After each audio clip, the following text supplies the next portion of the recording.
Great.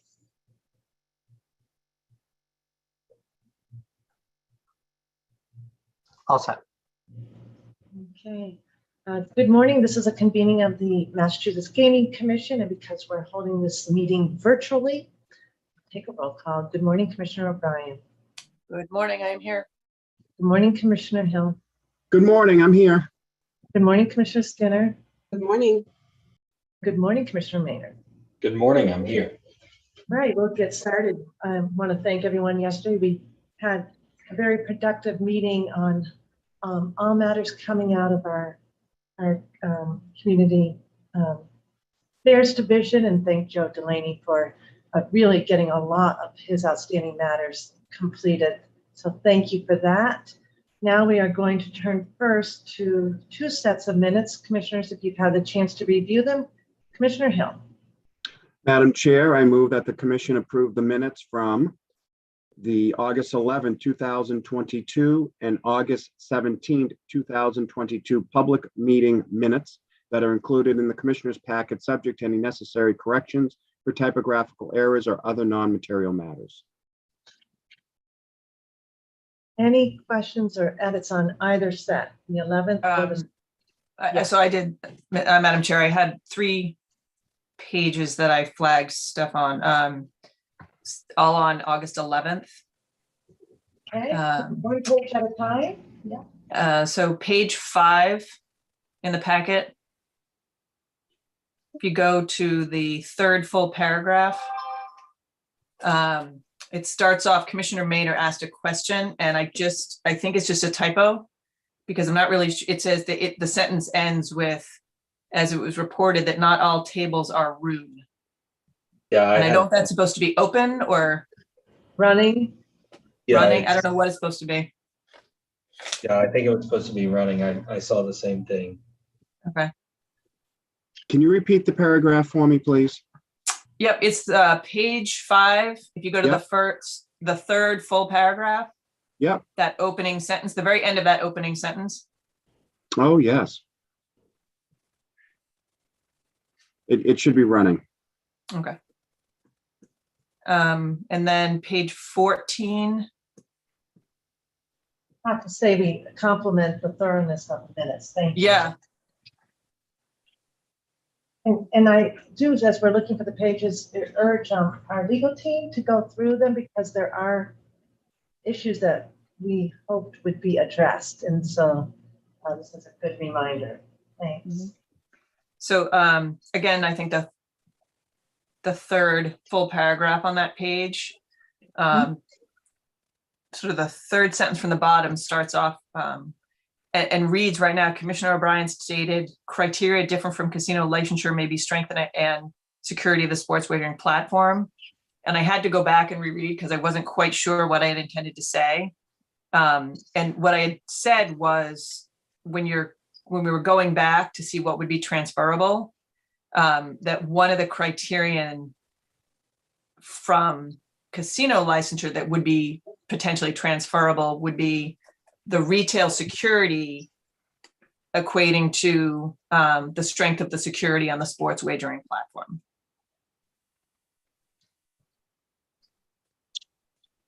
Do you want to just repeat that if you would like? Yep. The edited?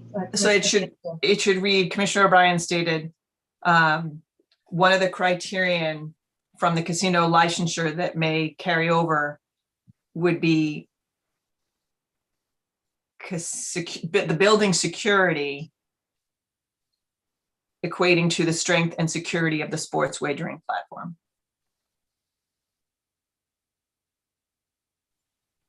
Commissioners, are you okay if legal works with Commissioner O'Brien on that statement, so that Commissioner Hill, I don't think that you necessarily have to record it perfectly. Right.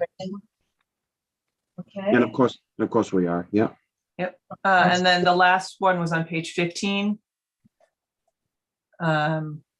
which was the 1st full paragraph on that page, where it starts off, Commissioner O'Brien recommended simultaneous launch periods. I did not actually. I was recommending staggered all along, but what I was saying was parallel tracks.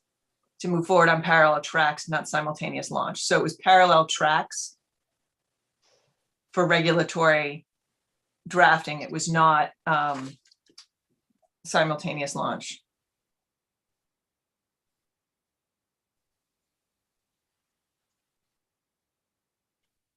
Got it. And I have one very, I wouldn't have brought it up, but given that we're looking at this, Commissioner Hill, and you'll appreciate this. On page 4, I'm referred to as Chief Judstein, and I reserve that title strictly for home. So any other edits on the 11th, and then we'll turn to the 17th. I have one for August 11th. Thanks. Page 5 of the minutes, page 7 in the packet. Section B there, Encore Boston Harbor Quarterly Report. That first paragraph mentions EBH President Jenny Holiday as being present at the meeting, and she was not, according to my recollection. I know she was listed on the agenda as intending to participate in that meeting, but did not end up doing so. We will go back and we will check that. Thank you. That was on page 7, you said? Of the packet. On the packet, yep.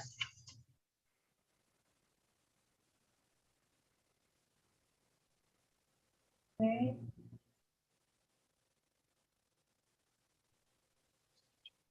And then on the 17th, commissioners, are you all set with the 11th? Commissioner Hill? Yep. Ask about the 17th. Are we all set on the 17th, commissioners? Okay, I see nods. Yep. So with those edits, Commissioner Hill, is Yep. everybody else set? Can you remind me on process, did we have a second, Commissioner Hill? We didn't. I'll second. Okay, with discussion, so a little out of order, but with those edits, you seconded. Are you all fine, okay with those friendly amendments, Commissioner Hill? I am. Excellent. Thank you so much. Commissioner O'Brien, Aye. Commissioner Hill, Aye. Commissioner Skinner, Aye. Commissioner Taylor. Aye. I vote yes. Thank you. Okay, so next on our agenda, Executive Director Wells is a casino update from Interim Gaming Agent Division Chief Bert Kane. Karen? See there? There he is. Oh, Karen, you know what? You're on mute. Karen's on mute. Thank you. And can you hear me all right? I'm on a different camera system. Is the volume We can okay? actually hear you clearly right now. Okay, excellent. So just a few updates for the commissioners. One, I'm proposing a tentative launch date for the Category 3 mobile operators or online operators of March 10th.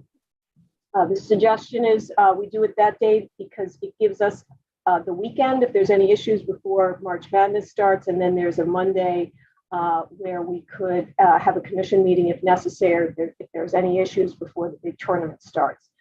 And then the recommendation is that we start at 10 a.m. There are some events that folks might want to wager on March 10th itself, so that's why the recommendation came down. So we will keep you posted on how things are going with the review of the internal control submissions. But right now, that's the date we're shooting for, and I know that folks would like to have some advance notice so they can plan.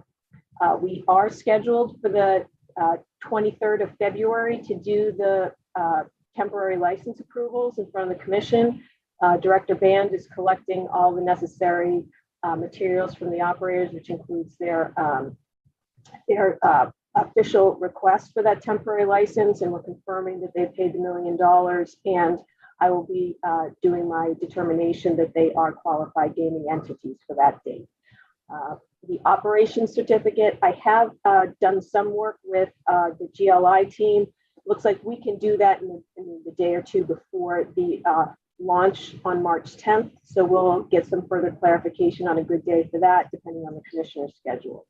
So just wanted to update you. That's what we're thinking right now. So things seem to be moving along. And then the other thing I'd like to update the commissioners on is the Massasoit Greyhound Association, also known as our Rainham application for Category 2 license. So the licensing division is conducting the completeness review of the application as is required by the regulations with respect to the BEDs and multi-jurisdictional forms. We have apparently identified an additional potential entity qualifier. So we're looking into that and see if additional materials need to be submitted. The IEB will be submitting a report to the commission, as we've done with the other license applications. That would be self-reported information in the application, a financial review by RSM. That's based on submitted information. Now we do, given that they do not have audited financials, they're in the category of entities that do not currently use audited financials. Additional work may be needed on that financial review. And then also an open source check on what's going on in different media outlets and other open source repositories on information about the applicant. So that will be conducted. That's in process right now. My suggestion is that we have a status date at the public meeting on February 23rd to evaluate setting a date for the actual evaluation of the application. I think we'll have much more clarity at that point, the appropriate date. In the interim, the commissioners do have the application that is available for your review. During this time period, the IEB will also continue its work evaluating the on-site operational readiness of the proposed location. As you know, we need to ensure that security, surveillance, and the like is up to standards for a gaming operation. This is more involved than the category 1s at this point, because they had been already operating as a licensed casino. So we have been on site checking that on a regular basis, and they have done a thorough review. The category 2s, that this is new for them. So Burke has already visited the property, noted some work that still needs to be done. So that is still in process, and that's an important component of our evaluation for readiness to launch. And then once we do the evaluation, we'll also need to receive and review house rules, internal controls, conduct IT testing and verification on the kiosk. So there's still work to be done, but it's all in process along the similar path that we did for the other operators. I just wanted to give you those two updates. Are there any questions on either issue for me? And excuse me, Karen, if I just have a very minor update to your update. Okay, great. You mentioned that the deficiency review was in progress. That review has been complete for the existing qualifiers. The licensing division has communicated with the applicant. We do still have the matter of a potential new entity qualifier, but the deficiency reviews on the existing submissions has been completed. Excellent. All right. Thank you. So questions for Karen, two important updates. And I want to note, Karen, you said tentatively on March 10th, you're going to swing back on this issue to confirm that next week or in the next couple of meetings. But right now. Yeah, that's really dependent on the quality of the internal control submissions that the applicants have submitted and their responsiveness to issues raised by GLI. If the applicants are either have done a fantastic job, they're all good to go, or they're responsive, we can get this done more quickly. But if the applicants can't respond or do not respond to needed modifications to their internal control submissions, that potentially impacts the timeline. And we do have the option of launching some, but not all of the operators. But I want to make it very clear, we are giving every operator the equivalent time and attention to their internal controls. So they are all getting the same approach to their review so that no one would be in a better position or a worse position, that the applicants all have the same resources allocated to their internal control submission. Excellent. Questions for Karen, commissioners? Thank you, Karen. On what date is does the March Madness tournament start? Can you 14th. remind me? March 14th. March 14th.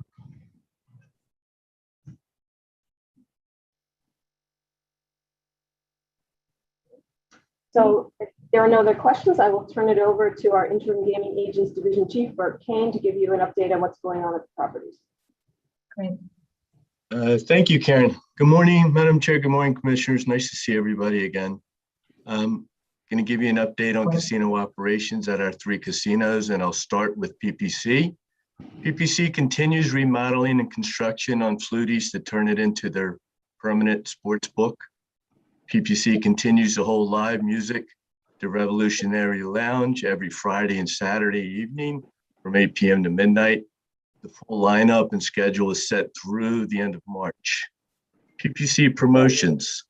Falling for free play on February 11th and 25th from 5 p.m. to 9 p.m.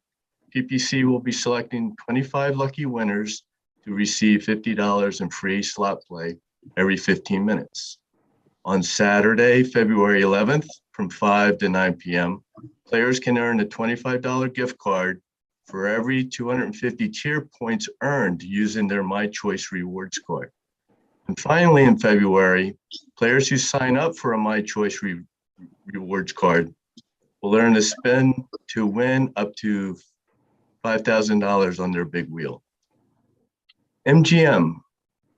MGM is hosting free music Fridays in the area ballroom and offering comedy entertainment on weekends in the Aurora Comedy Club, which is in the Armory. On January 27th, MGM had between 300 and 400 guests dancing to the Connecticut Southern rock band Screaming Eagles. And then on February 3rd, over 600 people turned out to rock the night away with Johnny Six Gun, a classic rock and blues band. Encore. Encore is going to expand Pit 36 in front of the Wynn Sportsbook due to the high demand. And they're going to swap out 85 slots for 6 table games. Commissioners, you may remember when you were walking towards the Wynn Sports Bar, on your right, there were some table games right in front of the WinBet Sports Lounge. And so on the left, they want to do the same thing to kind of mirror that. The table games will consist of 1 roulette, 1 craps, 4 blackjack games, and they're expected to get that completed prior to the Super Bowl. This was kind of a last-minute effort request, and through the hard work of Encore's games, facilities department, and our gaming agents being able to inspect this, it looks like we're going to be able to get this open by Super Bowl. So that's a lot of good work by a lot of good people. Super Bowl weekend at Encore will provide promotional drawings and some extra staffing to handle the crowds. And lastly, it's Super Bowl weekend. So obviously it's a fun and festive time at the casinos. So let's go Eagles and let's go Chiefs. That was for Bruce. Let's go Eagles and let's go Chiefs. Any questions, comments? Questions? No, I'm glad to see they're putting the table games in. And that was pointed out to me that we went down there on the 31st, that they had activity on that table on the right that you were talking about that was unusual, highly unusual for the middle of the week. So I'm glad to hear that they're doing that. Or maybe at your next report, you can give us an update on the table games and the poker tables. We haven't had that for a bit, and that might be really helpful. It's right. It's funny you mentioned that, Madam Chair. I was literally putting that on my list. We'll do that for you. Yeah, I think particularly given the minutes, it prompted me to think about our poker discussion, and so we probably need an update on that. Okay. Commissioner O'Brien, great observation on your part. So, all right. So we're moving now. Then, thank you. Does anybody else have anything on for us, Karen, on your administrative update? All right. And so, 2 important announcements from Executive Director Wells. Thanks, Karen. Now we're turning to item number 4 on our agenda. Just a little bit of a process update. Today we're going to hear a preliminary update on review of 2 compliance matters from our Investigations and Enforcement Bureau. I think both Director Lilios and Chief Enforcement Counsel Hall will be speaking on this, and then turning to Sports Wagering Division Director Bruce Band. This is a preliminary report. I have asked Director Lilios if the IEB with the Sports Wagering Division's coordination could finalize its report in writing for next Tuesday. We have a hold on for our next Tuesday meeting. There's possibly a couple of other matters that we need to turn to. In any case, Executive Director Wells had asked for that hold, and then IEB would present to the commission. And I would ask now too for legal to be prepared at that time to explain our process under the statute and regulation. These matters are new to us. And so we are just wanting to make sure our processes are all in place, commissioners. And after next Tuesday, we will be able to determine if any next steps are taken either by the commission itself or at our direction, the IEB. So today is quite preliminary in nature, and we're turning now to Director Lilio. So I think we'll probably turn it over quickly to Chief Enforcement Counsel Hall. That's right. Thank you, Chair. And we have been working to provide you with an interim report, sort of in the form of a status, verbal status today. And I'll turn it right over to Heather Hall. Thanks, Loretta. Thank you, Chair. Good morning, everyone. Just want to get my notes here so I can know what I'm speaking with you about, obviously. So obviously, as the Chair mentioned, there were some non-compliance events. They involved unauthorized events and wagering on those particular events at both Plainridge Park Casino and Encore Boston Harbor.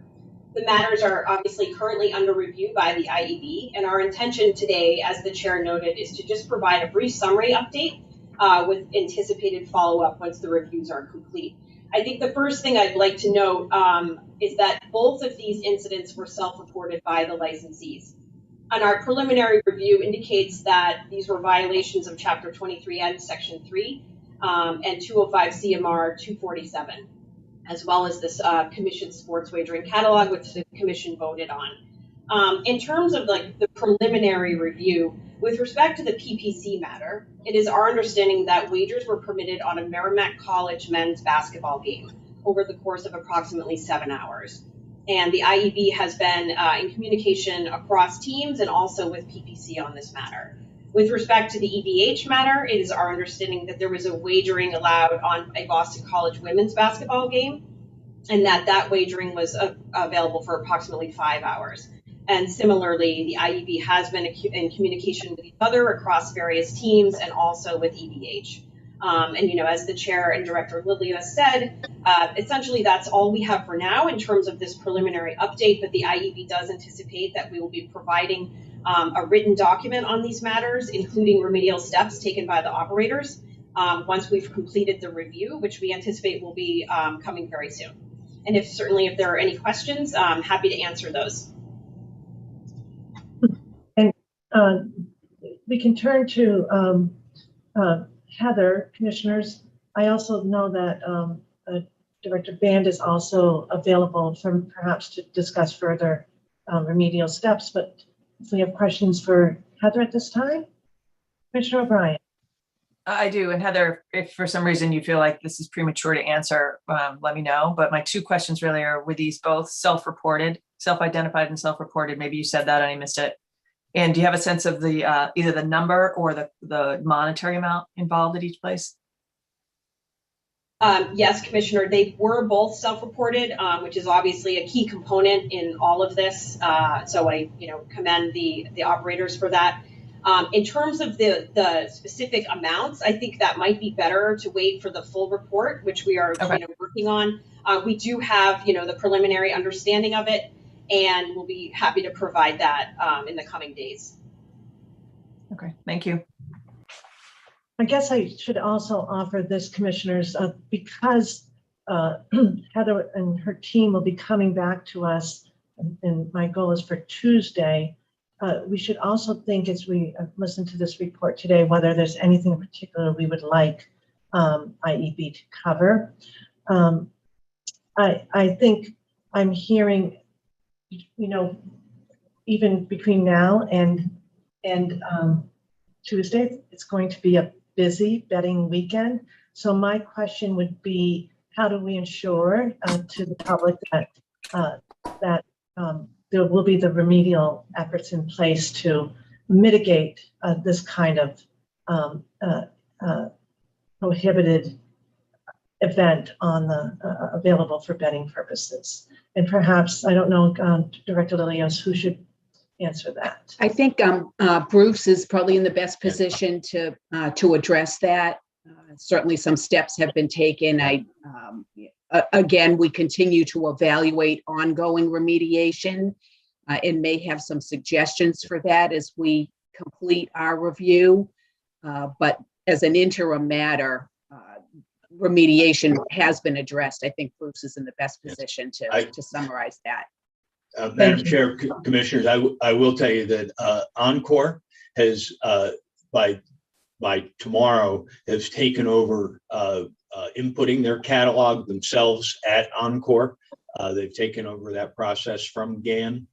PPC is reviewing the catalog the day before it goes into effect each day at PPC to make sure that there are no Massachusetts teams in their catalog every day.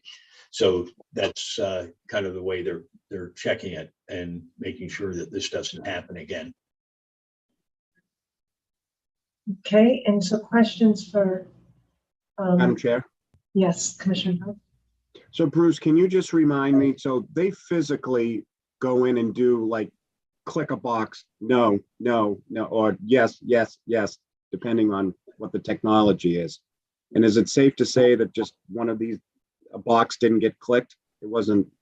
I would really prefer not to answer that till the investigation's complete, but that'll all be clear to you when the report gets turned over to you. Perfect. Great. Okay. Thanks. So that's Thank you, Madam Chair. And Commissioner Hill, even if the questions can't be answered today, we know they'll get addressed if we ask them. So this is a good time to ask questions. So it will inform IEB and Director Van. Commissioner Skinner?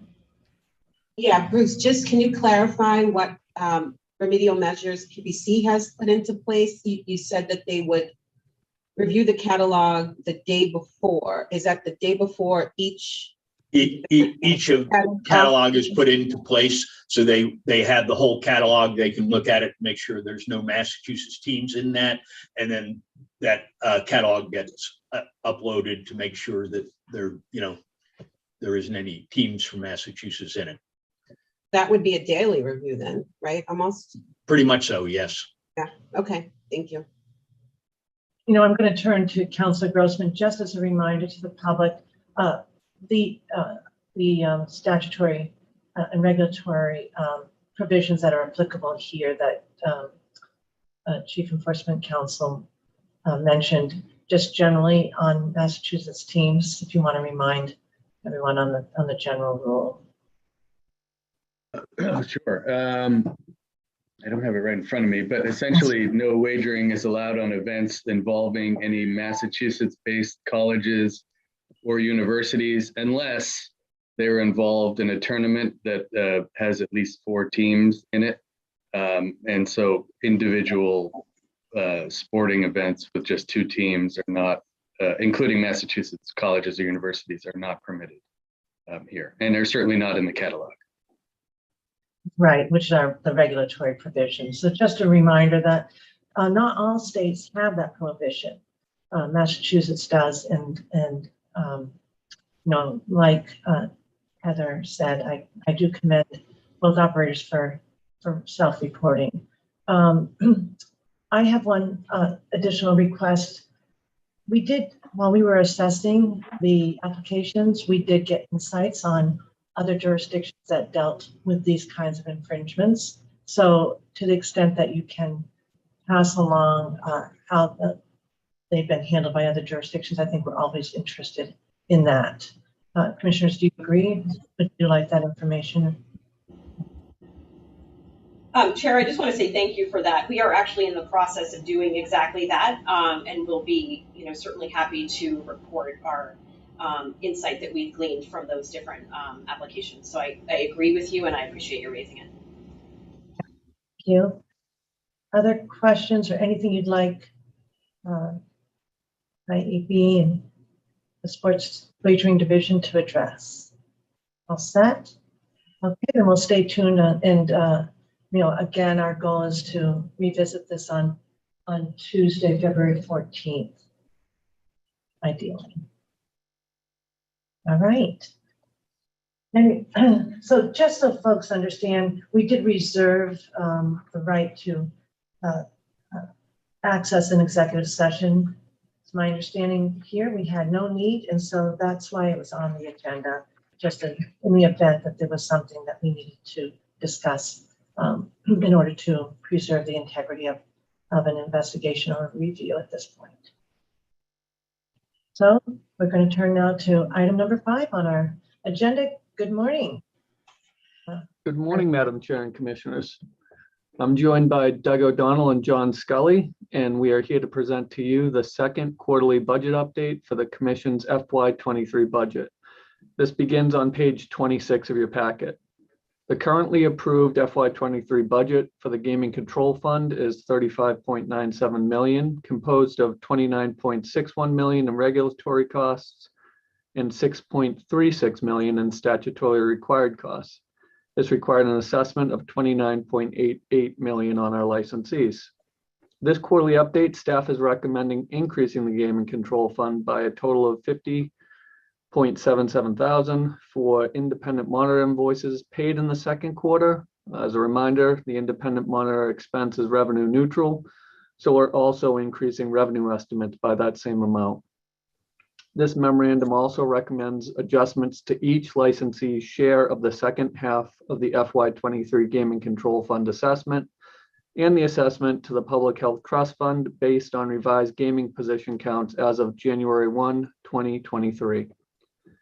In September of 2022, the Commission approved a preliminary budget for the Sports Wagering Control Fund of $2.193 million. At subsequent meetings, the Research and Responsible Gaming Division requested approval to move forward with a $150,000 RFR for a statutorily required study, as well as $60,000 for enhancement to the VSC database.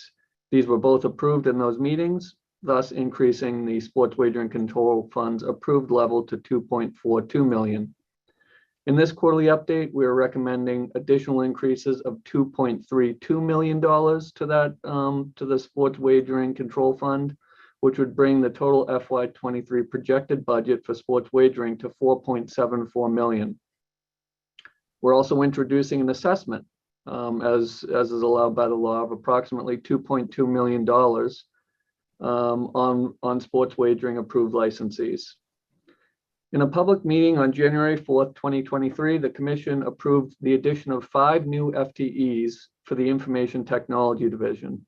Allocated to the Gaming Control Fund were approximately 3.5 of these new FTEs. We have experienced high turnover this year, as well as a lag in filling a lot of vacant positions we have. The combination of turnover and difficulty filling vacant positions has resulted in those new positions being funded from our current budget levels. We don't need any new money or request for money for those positions. The Commission approved the FY23 budget with the bare minimum set aside for litigation costs as required by our insurance policy, as well as a flat funding level for GEU overtime. As of this second update, both of those funding levels appear to be sufficient. However, we will continue to closely monitor these items in future updates, as well as we have a developing potential exposure that we're not ready to bring details forward on, but it's the move of our primary and backup data centers for the central monitoring system. As we have firmer details, we'll bring these items before the Commission, but we just don't have enough information to have a good conversation or an informed conversation at this point. The Commission has determined that once a year, on or about January 1st, it will revise the number of gaming positions utilized for determining a licensee's proportional share of the assessment and use that percentage for the billing of the second half of the annual assessment. The tables on page 2 and 3 of the memo, which is pages 27 and 28 of your packet, show reported gaming positions at each facility on July 1, 2022, as well as January 1, 2023. as well as how the second half year of the assessment will be changed and paid by each licensees based on the change in those gaming positions. Now moving on to the Sports Wagering Control Fund. In this second quarterly update, we're requesting an additional 2.32 million as detailed in the table on page 4 of the memo, page 29 of your packet. To summarize, we are looking for an additional 1.58 million for outside counsel and CPA assistance, an additional 520,000 for GLI consulting, training, and internal control reviews, and an additional 211,000 for the Commonwealth assessed indirect costs on those additional increases. The FY23 budget for the Sports Wagering Control Fund relies on fees from initial suitability fees and assessment to maintain regulatory oversight of the sports wagering operations. We received 3.2 million in initial application fees for suitability reviews. Any costs associated with standing up the sports wagering regulatory environment, suitability reviews, and application reviews prior to the licensing of operators was funded from the initial application fees. Any ongoing reviews for full suitability will be funded from the initial fees, as well as any costs that exceed the initial 200,000 deposit by a specific licensee. Any costs moving forward that are not part of the suitability of applicants will be funded from the assessment. 205 CMR 221.01 paragraph 4 allows the commission to make the assessment on licensees in proportion to each licensee's actual or projected adjusted gross sports wagering receipts. For the purposes of this first assessment, we'll be using the licensee's projected revenue for determining each licensee's proportional share of the FY23 assessment. The table on page 5 of the memo, page 30 of the packet, distinguishes between costs that should be paid from the initial 200,000 suitability fee versus the annual assessment. The second table on page 5 of the memo shows each operator's share of the assessment. In addition to the assessment on licensees for the Sports Wagering Control Fund, there's a statutorily required assessment of $1 million on sports wagering licensees for the Public Health Trust Fund. Each sports wagering licensee's share of that assessment is included on page 6 of the memo, page 31 of the packet. Before I conclude, I can ask if there are any questions before I ask for what we would like here.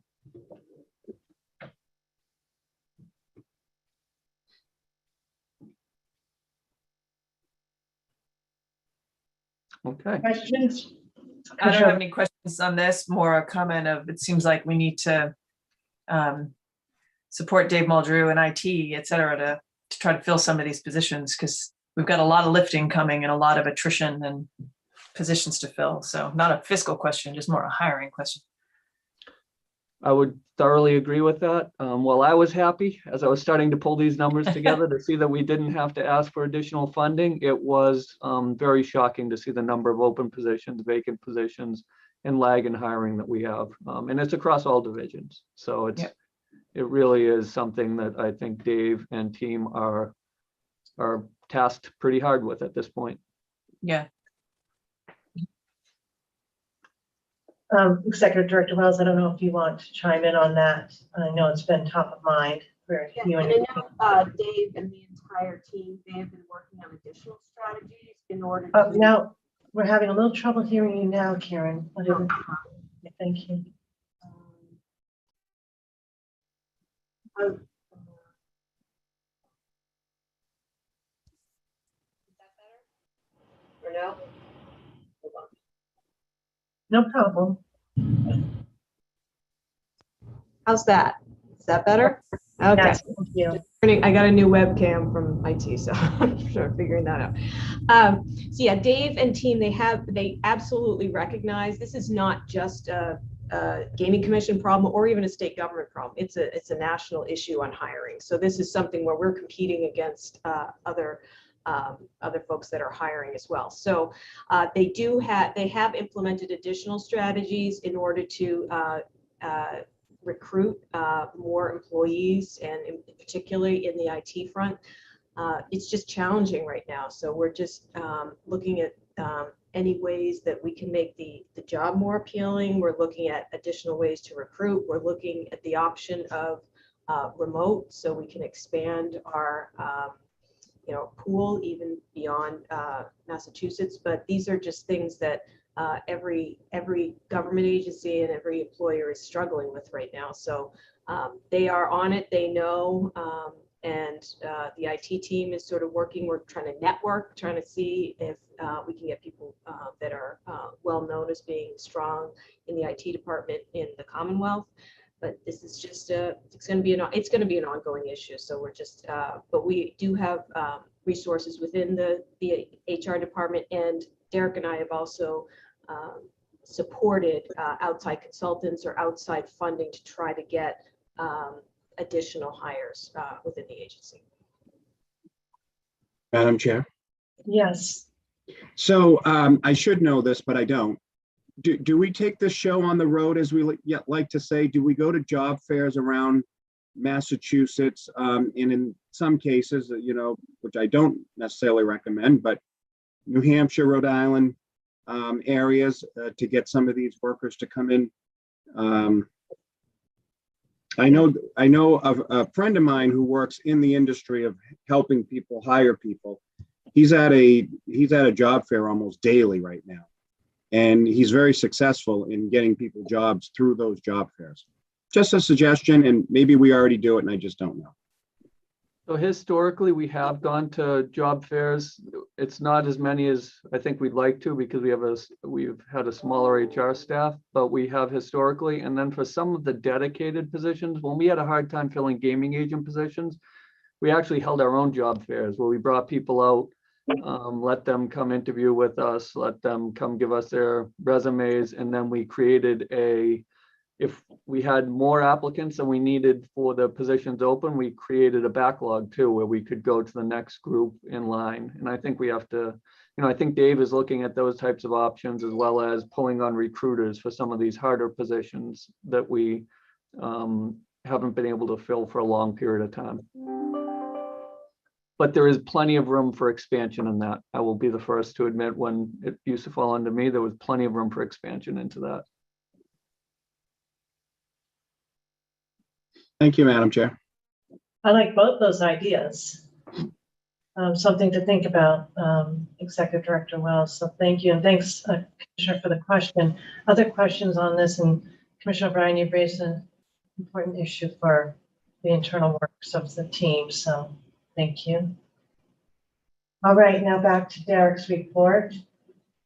In conclusion, we recommend increasing the gaming control fund spending and revenue projections by 50.7K for the independent monitor bills received during that time period. We will continue to monitor all spending and revenue activity with specific attention to litigation costs, GEU overtime costs, payroll turnover savings, as well as the CMS issue that is developing, the move of those data centers.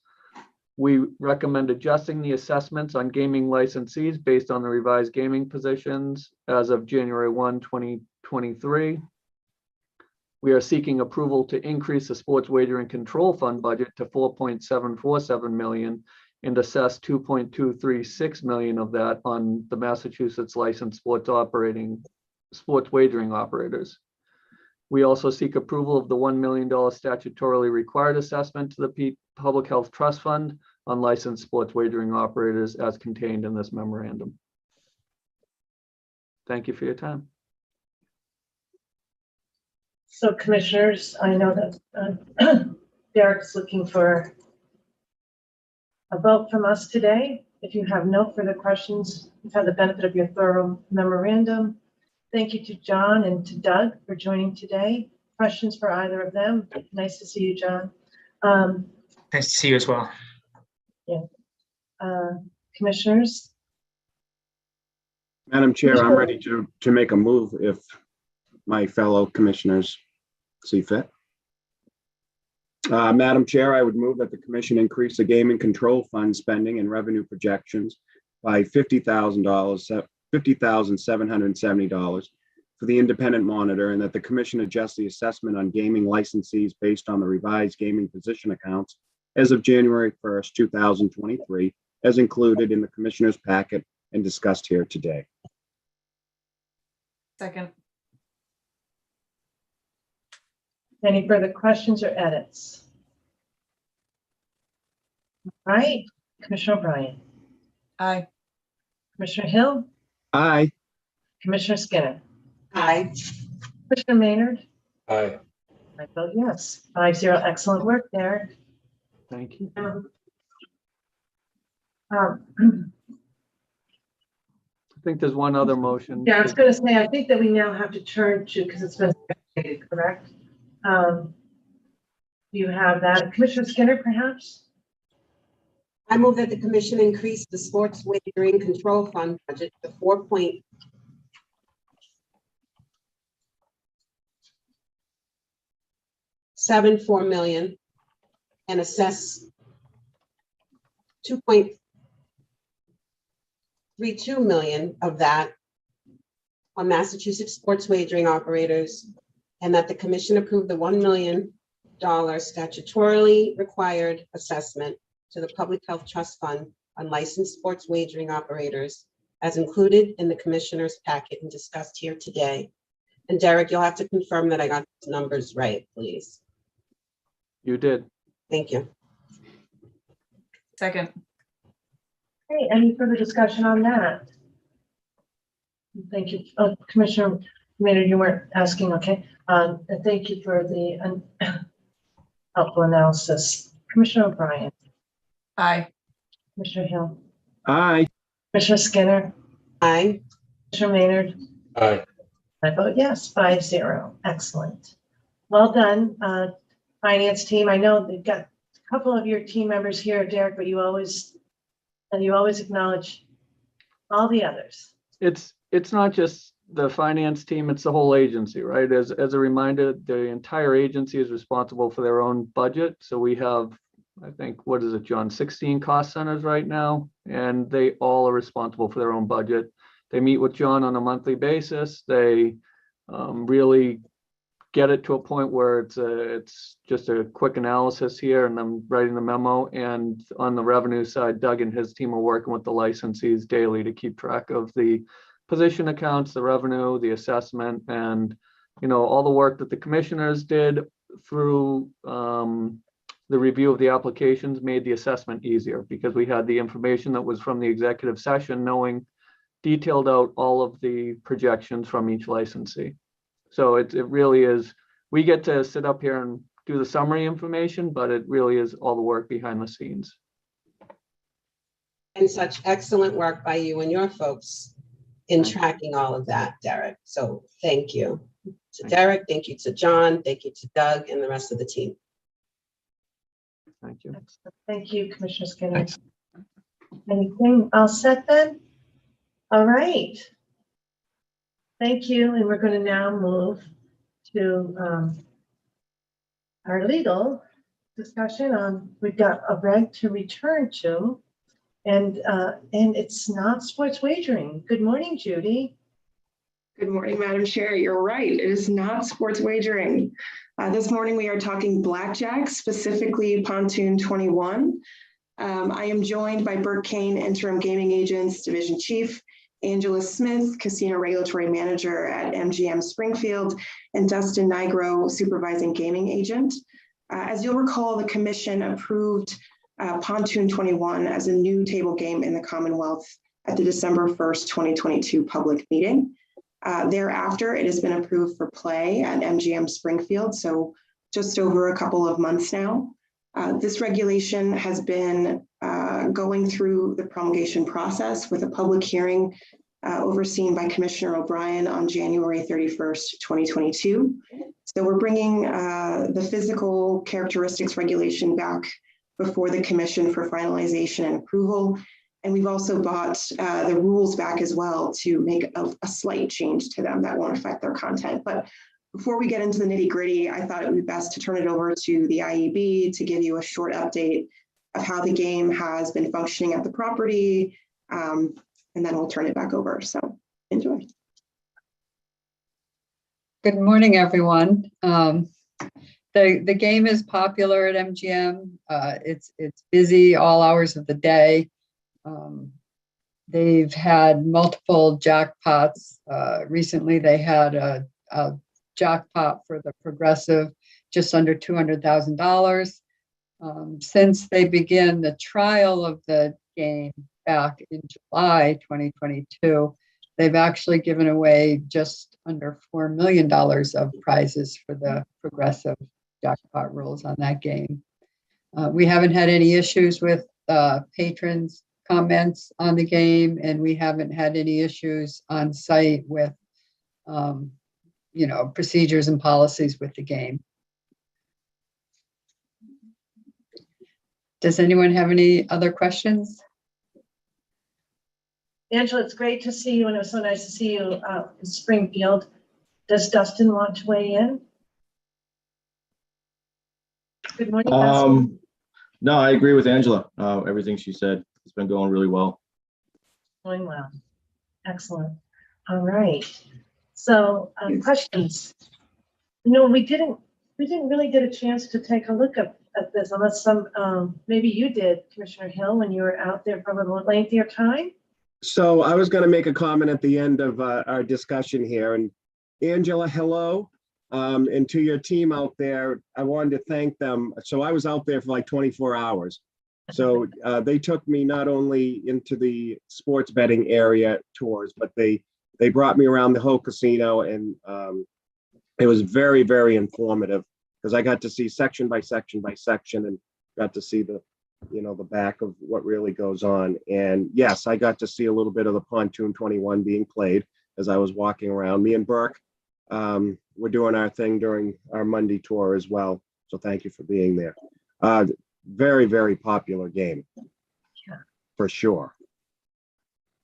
Yeah, I agree. And it's popular 24 hours a day. Commissioner Hill and Angela and Dustin, can you discern what it is that makes it, why is it so popular? No, I can't.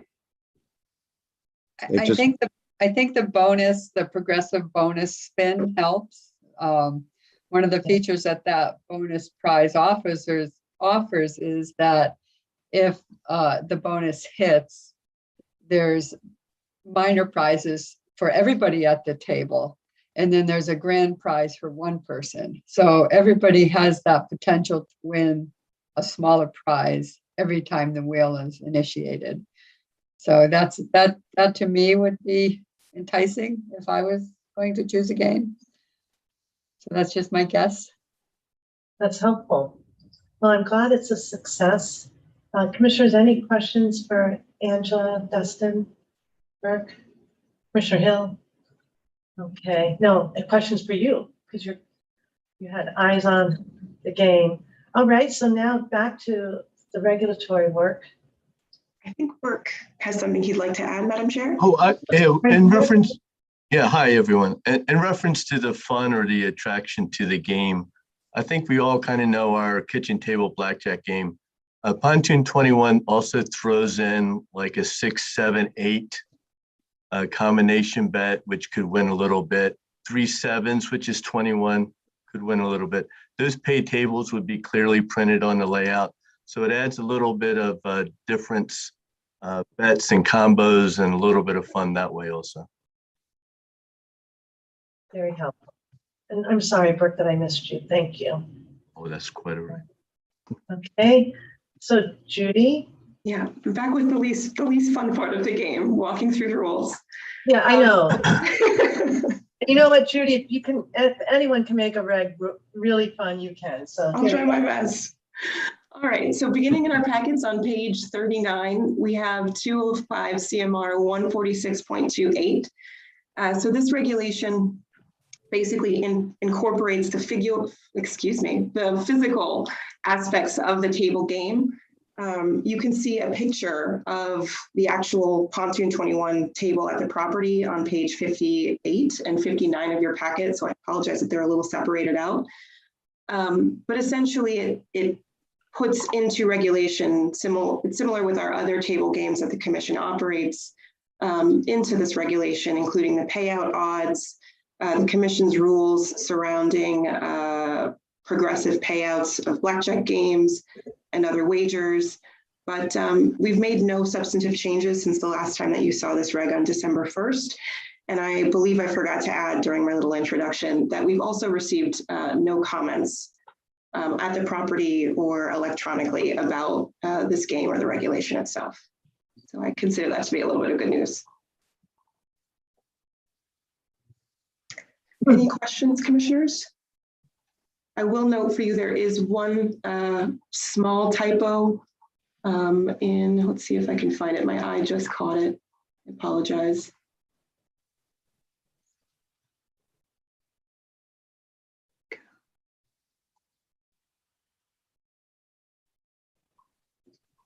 I believe it's in number 6. There might be a spacing issue, but now of course I look crazy and I cannot see it, but I promise I'll go through the reg one more time and take a look.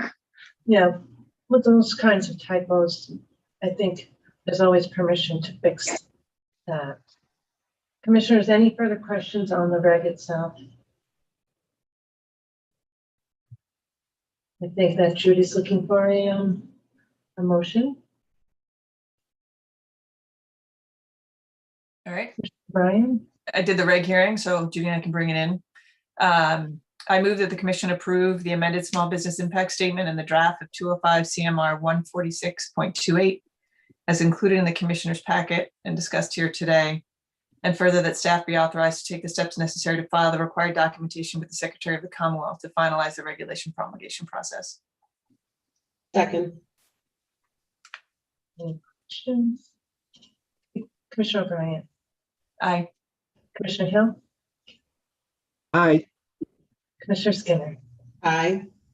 And Commissioner Maynard? Aye. And I vote yes. Thank you.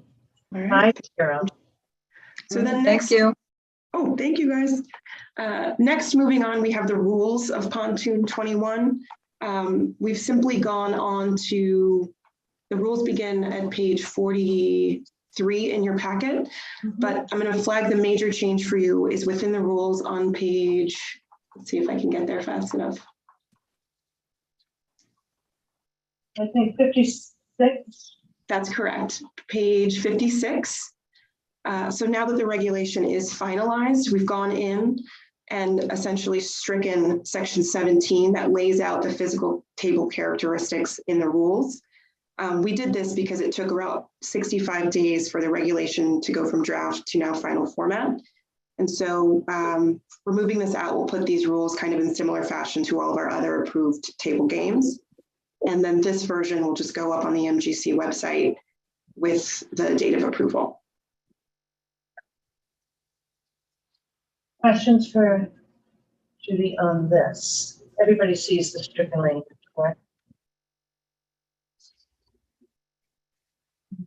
Okay. Do I have a motion on the rules? And of course, when there's no questions, that's a good thing, right? We've had a good report. All right, Commissioner O'Brien or Commissioner Skinner? I couldn't tell who went first. I will yield to Commissioner Skinner. Okay. I move that. Unless you don't want to. I didn't No, think no, you put it no, in the no. spot. I was ready to second because I saw you had unmuted first. So, but I can move. I move that the commission approve the amended rules of the game of Pontoon 21 as included in the commissioner's packet and discussed here today. Second. You. Any questions, edits? Commissioner O'Brien? Aye. Commissioner Hill? Aye. Commissioner Skinner? Aye. Commissioner Maynard? Aye. And I vote yes, 5-0. Thank you, laughed. Thank you. Judy. Yeah, we thank you and thank Dustin and Angela for coming in today and for your great work. I have to say that when we're moving and there's some clumsiness, I think to ourselves, we operate on this virtual platform pretty well. So occasionally there's some crossovers and that it actually makes me laugh because it is strictly a matter of being on a virtual platform.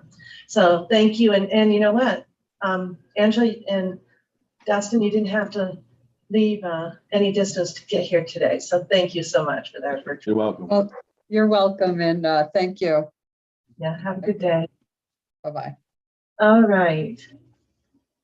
So now I've lost mine on the agenda. Let's see. what do we have next on legal? I guess we're turning now to sports reg and the discussion of two. And I see Carrie, are we turning to you now this morning? That would be great. Good morning, Madam Chair and Commissioners. So I can kind of tee up this discussion on the cooling off reg for you. This is just a reminder, this is not the meeting to vote on this reg for the final version. It's just for some discussion today, and I'll sort of explain what the intent of that is. But to guide the discussion today, you have the reg in your packet beginning on page 60.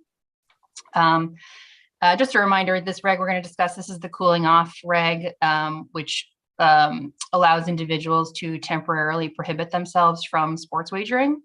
And specifically at issue for discussion today is notification requirements of the expiration of that temporary prohibition period, which is on page 61 of your packet. It's 254.033 is the section. I just want to remind you as well that the red line language here in your packet is not currently in effect. It's the non-redlined version is what's actually in effect by emergency.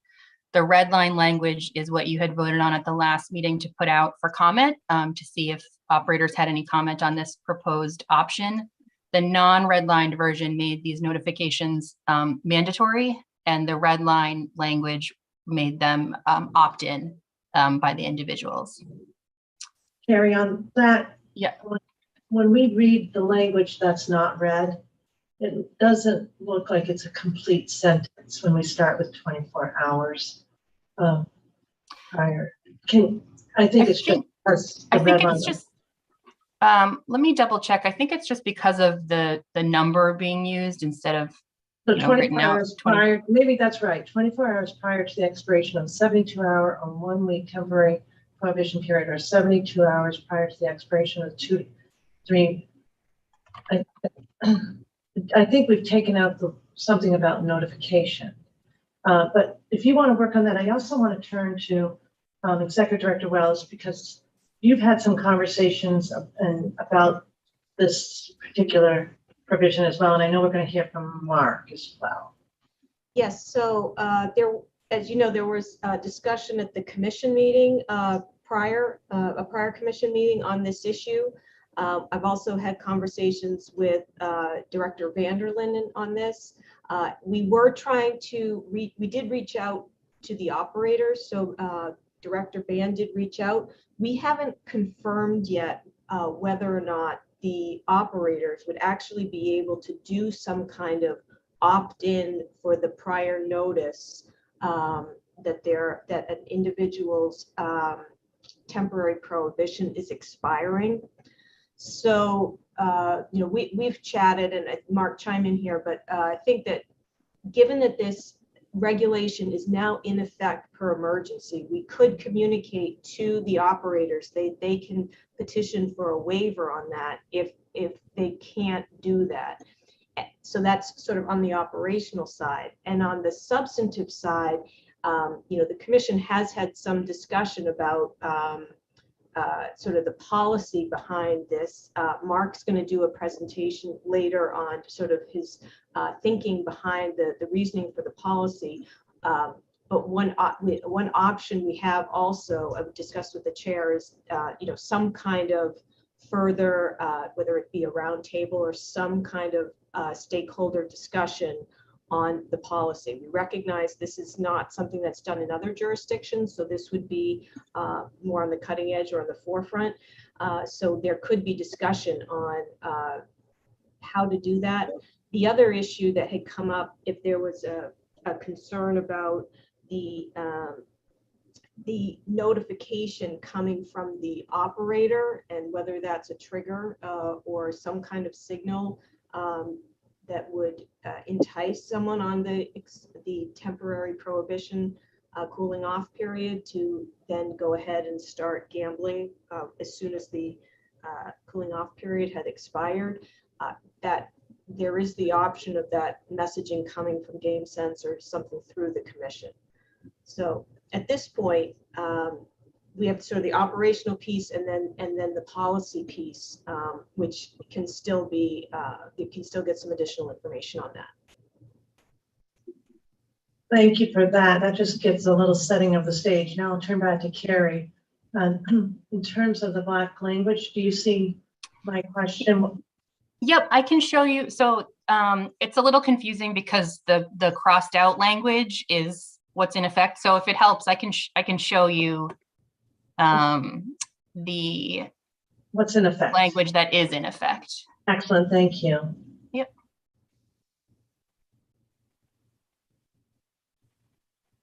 Yeah, it's that notification clause right there. So, commissioners, you can see in number 3, that's what's in effect right now. And if you recall correctly, we spent a good deal of time discussing the amount of time that should be allotted for notice, depending on the selected cooling off period. During our assessment, I happened to notice, and perhaps you did as well, and I actually asked a few operators about it, that they didn't provide notice. I also noticed, but I don't have any notes, and maybe commissioners, you can remember more clearly, that some of the operators gave cooling off periods that were different than what's offered in our reg. So and I think one might have even been as long as 365 days.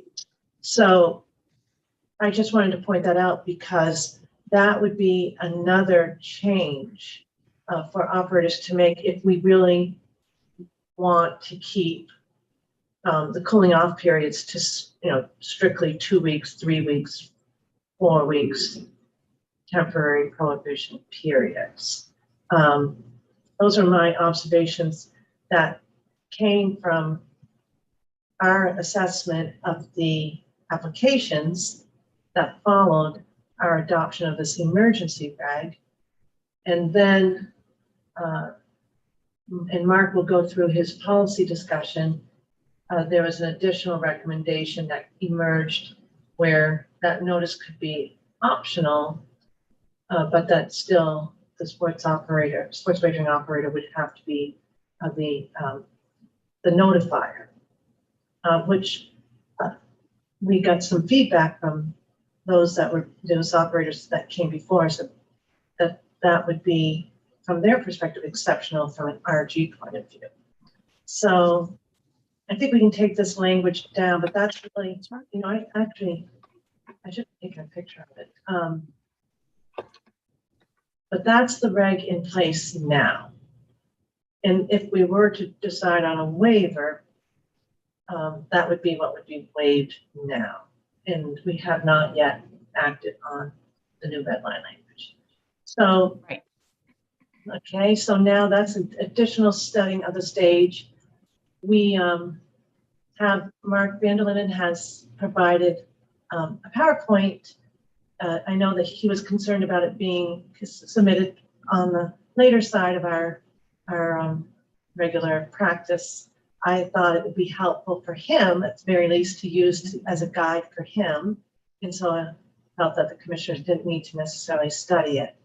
Looks like we also have Dave Mackey here today. And so for questions, and Carrie, I want to turn it back to you as to how you'd like to proceed. Sure. So I just wanted to mention sort of where the reg is in process before we kind of jump to Mark's presentation.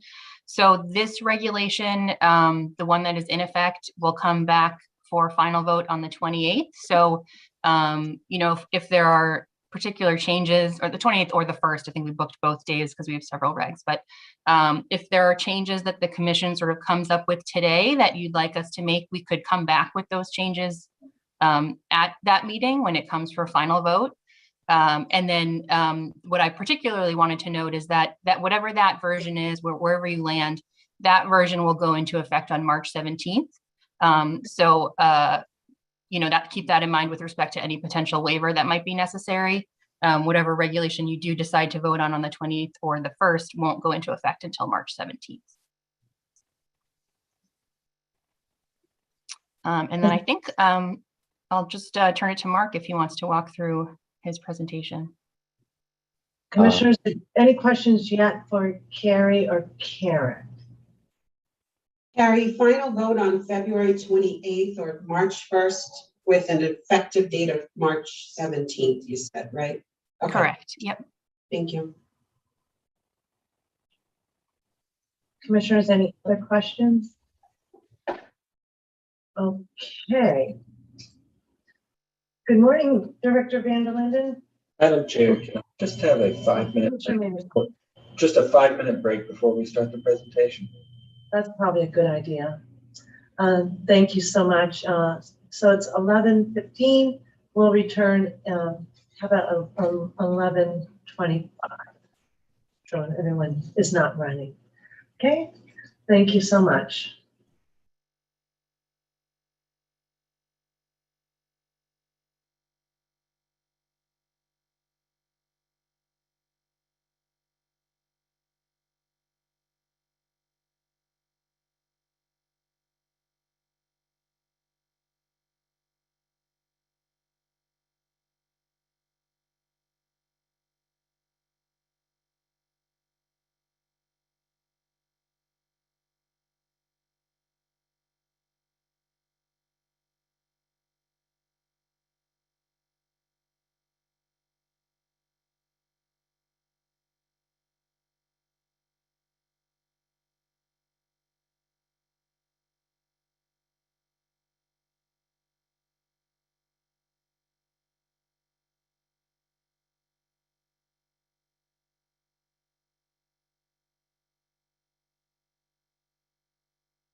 All set, Dave?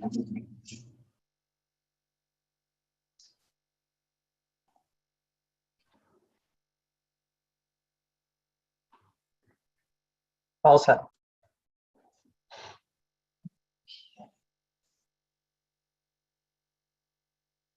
All right, so this is a reconvening of Massachusetts Gaming Commission meeting number 434 on February 9th.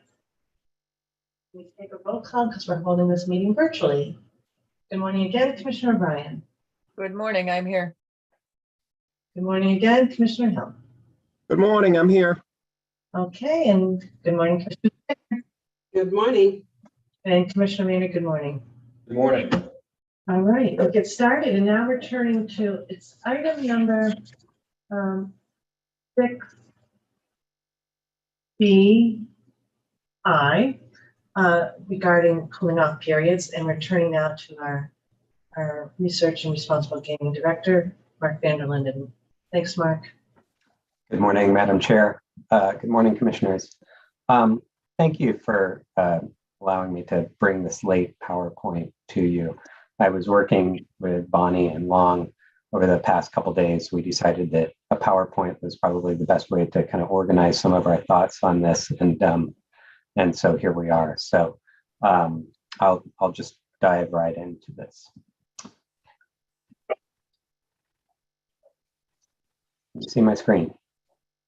We can, thanks. Okay, so what I'm going to talk to you about is the utility of notifications during a cooling off period, but I also want to just spend a little time talking about what is cooling off. I think we have a sort of a general idea of what it is when you say it, and it's used in a variety of different settings, not just gambling. But I think that let's just talk about it for a second here in a gambling context. Before I do, again, I really appreciate the help of Bonnie and Long and pulling these materials together. So cooling off is one means for an individual to limit their access to a specific type of gambling on a platform for a short period of time. It's a voluntary external control for persons concerned about their ability to self-limit. Basically, it's an external control when you feel that you don't have the internal controls to limit your gambling. And I've frequently described our voluntary self-exclusion program in the same way.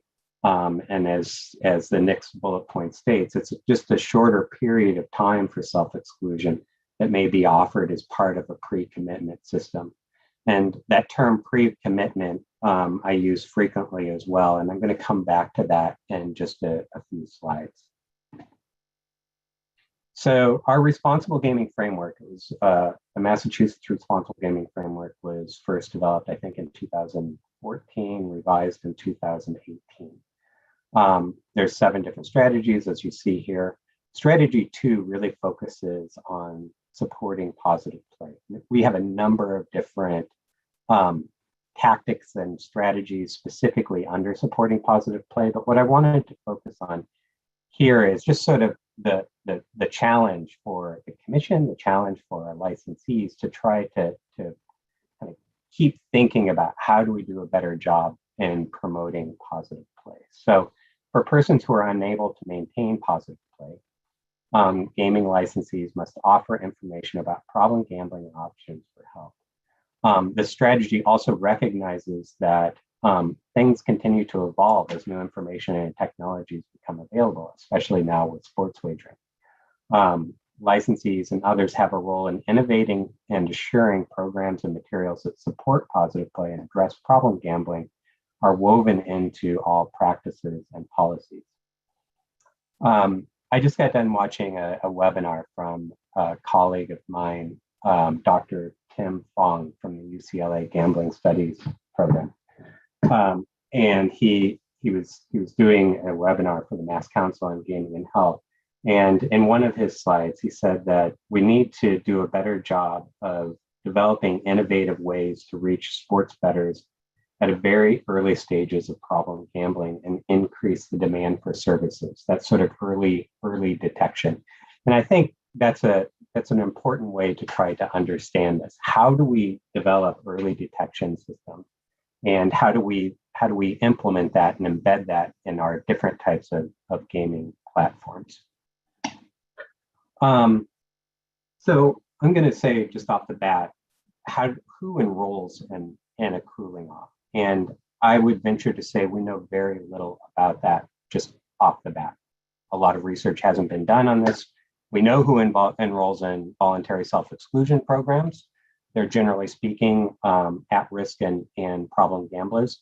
So I'm going to just venture to say that when we talk about cooling off, we're probably talking about individuals that would be sort of in that at-risk stage and perhaps problem gamblers. Because if you think back to the definition of what cooling off is, it's that external control for somebody that's having a difficulty with internal controls.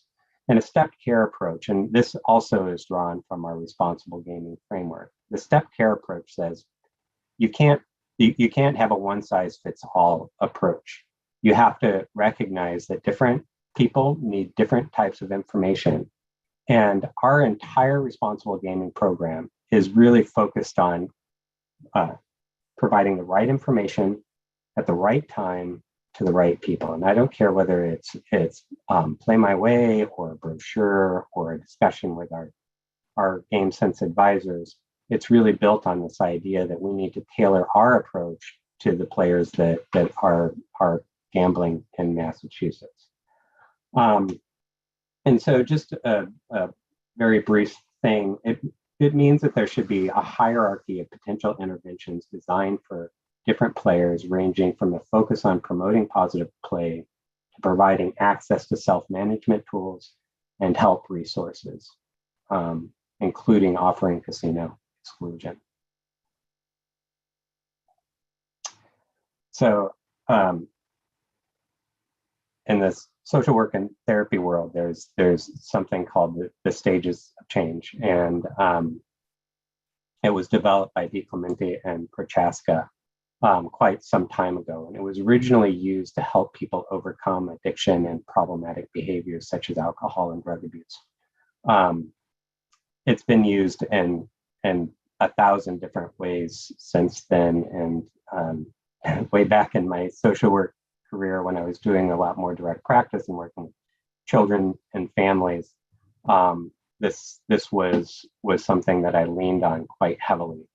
And basically, it's just saying, people who are wanting to make a change, people who have an issue, move through these different stages of change, all the way from pre-contemplation, where you may not even necessarily recognize the consequences of your action, and they don't necessarily say this behavior is connected to this negative outcome. But slowly, people begin to acknowledge that maybe there's a problem there, but they don't necessarily have the tools or the confidence or the resources in order to address it.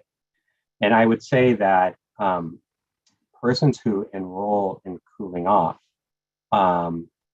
may be at this either preparation stage or possibly even the action stage, meaning that they're willing to set small achievable goals, take small steps forward. And when they do that, it's important that one, that the tools are easily accessible and that you take that additional step to try to nudge people to the next logical step. How do you encourage self-efficacy in order to move to that next stage of help? And and again, talking about cooling off or anything else related to some of our strategies, we spend a lot of time talking about, okay, if we offer voluntary self-exclusion, what efforts do we do, information, to try to connect people to help in the community? And again, it goes back to it's the right information at the right time to the right people. And so I'm going, again, without a lot of detail and data research on who is signing up for these types of cooling off periods, I would venture to say that there are individuals that are in this sort of preparation and action stage of change. I'm going to talk a little bit more now. I'm going to kind of venture into the notifications piece of it that I think is kind of the center of discussion. So notifications support pre-commitment. So pre-commitment as a general term, is a harm minimization strategy which allows players to make rational decisions about their gambling involvement prior to actually engaging in gambling, and obliges them to retain these limits despite temptations that arise during play. So, in other words, a notification is delivered to an individual at the point in time where they don't actually have access to gamble on that specific platform. It's not an option that's on the table. It's not even like a click away. So it's important to provide them with information at that point in time so that they may make that sort of rational decision in a cool state of mind. And a little bit more about sort of pre-commitment and who we're talking about here. We actually have a study that was just wrapped up, and I'm looking forward to sending it through our review and delivering it to the commission. But it's a follow-up study looking at positive play behavior in Massachusetts. So this is a Massachusetts specific study. It was an online panel, and it was a follow-up from a replication study that was done two years ago. I believe it's 2 years. But basically what it takes a look at 4 domains: pre-commitment, gambling literacy, personal responsibility, and there was one other. I'm sorry, I'm drawing a blank. But what I want to focus on is pre-commitment. And what you can see is that persons who are at low, moderate, and high risk have lower positive play scores than those who have no risk or no sign of problematic play. And in addition, those who are younger have lower positive play scores as it relates to pre-commitment. And this is important. It ties back to kind of some of the work that Dr. Volberg and our Sigma team did, which begins to identify who is at greatest risk of gambling-related harm, specifically in sports wagering. And it's a younger this group. It's a younger demographic that tends to have more difficulty. So again, it's trying to get the right information to the right people, recognizing where are their strengths and where are the challenges of getting this information to people. I wanted to just, I could go into a much larger sort of literature review, but Bonnie pulled these a couple studies together. You can see the citations below, but this is, again, there isn't a lot out there specifically on cooling off, but if you want to take a look at voluntary self-exclusion, there were 2 studies that really pointed, and one report by the Responsible Gaming Council, I'm sorry, that really pointed to the sort of utility of providing information to people when they are in that cool state of mind, when they don't have access to the gambling, with the hope that then they continue a road, take that next logical step in their stage of change. Just real quick, a lack of support and access to counseling and treatment options during exclusion periods has been identified as a weakness of some current self-exclusion models. And this was Del Fabro and another one by Hing and Nusk. Another study that said, has observed that many self-excluders identified a need for better links to treatment and supports during the period of self-exclusion. So I know that triggers were brought up. Mark, I'm sorry to interrupt. You have a question on the previous slide, please? Yes. Are you equating self-exclusion to cooling off? I am. It's not a direct equation, Commissioner, but I think that it's as close of a link as we can come. I mean, cooling off is basically a very short-term exclusion. And so because there isn't vast literature on either voluntary self-exclusion or cooling off, we kind of did a literature review that tried to get at some information that would point to the utility of providing people information at a point in time when they don't have access to whatever the gambling form is or whatever the gambling platform is. Madam Chair. Yes, Commissioner Hill. Mark, I I have a similar question to what Commissioner Skinner just asked, and it's been something that I haven't understood. And maybe you're going to bring it up in this PowerPoint, but if not, I think this would be a good place to ask. And that is, I'm really kind of trying to figure out what is the difference between self-exclusion and this temporary prohibition. I just can't seem to understand what the difference is. So, well, I'll describe it very specific to Massachusetts, if you don't mind, Commissioner. No. Voluntary self-exclusion in Massachusetts, it's a statewide voluntary self-exclusion. We have two types of voluntary self-exclusion, one specific to sports wagering and one for casinos. And what I mean by statewide is it prohibits you from engaging in that form of gambling at any casino or any mobile operator, any licensee in the state for a predetermined amount of time. And it's a longer period of time. For voluntary self-exclusion, it's 1 year, 3 years, 5 years, or lifetime if you've completed a shorter term duration. The process of enrolling is we have this sort of what I call an engaged approach to enrollment, where you speak with one of our GameSense advisors or another designated agent. That designated agent, we have designated agents in the communities, we have designated agents in Connecticut, people who are trained to help enroll people into the voluntary self-exclusion. And then there's an additional layer of support that at the end of that voluntary self-exclusion period, there's a reinstatement session, again, sitting down with a GameSense advisor, a designated agent to talk about, it's a big decision to put your name on the list. Let's talk about what it means to come off of this list. So that's voluntary self-exclusion, and it applies to sports wagering and casinos statewide. So cooling off would be a platform-specific form of exclusion, a shorter, much shorter period of time, an easier enrollment, where you don't sit down with a GameSense advisor, you don't sit down with anybody. It's done directly on the platform, and it's platform-specific. So if you enroll in a cooling off period with DraftKings, you're only cooling off on that platform with DraftKings. If you have another account with another operator, you can hop over there and gamble over there.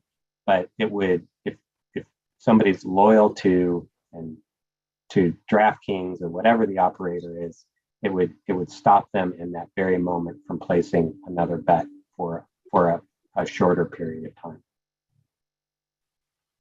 Does that answer your question? Mark, for the cooling off period, can you take yourself out of the cooling off period where in BSC you can't? My understanding is you cannot shorten your cooling off period by petition, and same as voluntary self-exclusion. And that there are certain jurisdictions that you can petition to have your voluntary self-exclusion period shortened. And so if you have a year BSC, you can petition at 6 months and have it lifted. That is not the case in Massachusetts. It's we're very firm on that point. And I don't believe, Madam Chair, that that's true with cooling off either. Once you're enrolled, and there is no shortening the period. I asked that because, for instance, other limits like on spend, they want to, if they want to go more restrictive, no problem. But if they want to be ease off on the restrictions, they have some kind of notice provision. But so the cooling off, if you commit to a 1 week cooling off period, you're fully committed. That's correct. Okay, excellent, thanks. So to be clear, Mark, there's less of a process to get into the temp prohibition, and it's a shorter amount of time in some cases. Yes. Another key feature of this that I think is important in cooling off is it takes effect immediately because it's operator specific. The second that you enter into the cooling off, you're not able to place another bet. Whereas voluntary self-exclusion, it's statewide. The Gaming Commission is the hub of the voluntary self-exclusion list. So there may be a short period of time between when you enroll and when you're active on that list. Understood, and very good, and thank you for that explanation. I'm sure I'm going to have another question, but I don't want to interrupt your PowerPoint any more than I have. Thank you. Thank you, Madam Chair. Mark, I'm sorry, I'm going to continue to interrupt you. I apologize. Okay. I know that you acknowledge that there's not a lot of data on who exactly is signing up for the cooling off periods, but what evidence do you have that the target audience are the at-risk gamblers and the problem gamblers, as opposed to the non-gamblers or recreational gamblers? Right. So I would say that there may be individuals who would meet that low risk or recreational gambler status that would say, you know what, I really need to take a break this weekend and not bet. That is totally true. However, based on the definition of what cooling off is, I think if you're talking about inserting external controls in order to control your gambling, I think you begin to meet far more of the definition of somebody who would be, at the very least, at risk of gambling related harms. And then, though, if that's the case, wouldn't self-exclusion sort of be more appropriate for those individuals? Yeah, I mean, and Commissioner, I think this goes back to the stages of change, where people who are beginning to recognize that they have a problem may take a small step. Maybe that small step is enrolling in cooling off. Maybe that small step is a slightly larger step than something like enrolling in the voluntary self-exclusion program. But it's recognizing that, people will approach this in different sort of ways. The key here is making sure that you have the options that are there and available for them when they need it. Thank you, Mark. Madam Chair, Yes, Commissioner. you know how I am. If am given a little bit of time, then my mind starts going. And there was another question I had in regards to differences between self-exclusion and temp prohibition. In a self-exclusion in other jurisdictions, when you're coming near the end, you're notified. And I think in our case, it's by game sense. I don't think that's true, Commissioner Hill. So I want to know what is the process for that? Well, at least that was my observation, Commissioner Hill. That's why we're having this discussion, is I think, at least with respect to the applicants that came before us, when we saw the demonstrations, if you recall, I was looking for their notice to see how close we were, how'd we do when we were coming up with our reg. And they didn't have notice provisions. It just, once let's say you choose 3 weeks, but you decide not to go on the device for 5 weeks. It's my understanding from our assessment that you'd open up your device, go to your DraftKings, if that's your favorite operator. And because your cooling off period had been fulfilled and actually expired a couple of weeks before, you could play again. I think what Mark has proposed and what our reg says, and I'm sorry for jumping in, but the 5 of us were at every single assessment, and not every member of our team could be at every evaluation, but we all saw those demonstrations. That's why I'm kind of jumping in. And because my observation was, and I asked them, hey, why don't you have a notice provision? And maybe you recall, they all kind of went, oh, that would be an RG problem. They saw as intervening before the expiration of the cooling off period would for them be uncomfortable from an RG perspective. And that's why I personally was very interested to hear from Mark. What is our theory here? Why is it a good thing? Should we be notifying in advance? Is that, I cut you off, but that's kind of the framing that's in my mind. You didn't cut me off, and you're going exactly where I'm going. Okay. With my question, and what it brings it all back to the temporary prohibition question as well. Let's go through the PowerPoint, and I think maybe some of these questions. Now, if you want to finish up your thought with Mark, I just wanted to say it wasn't a given that they did provide notice. So if you wanted to ask Mark that now, or. So let's be more specific to Massachusetts. How's it work? Exactly. And what would be different between self-exclusion and temp prohibition? So do you want to, Carrie, I don't know if Carrie's listening, but she could bring up the reg again that's actually in place right now. Does that help? I see Commissioner Maynard at least nodding his head. So if we could pause here and then Carrie bring up that language again, because this was one we chewed on a long time. And I know A&K was involved. And so here it is again, Carrie.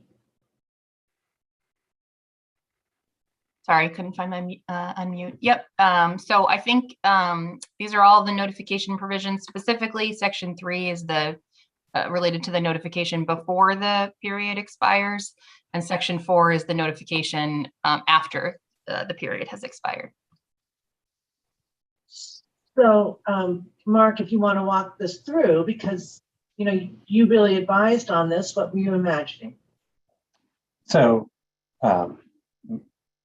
so my vision was, or my proposal was that while an individual is still in the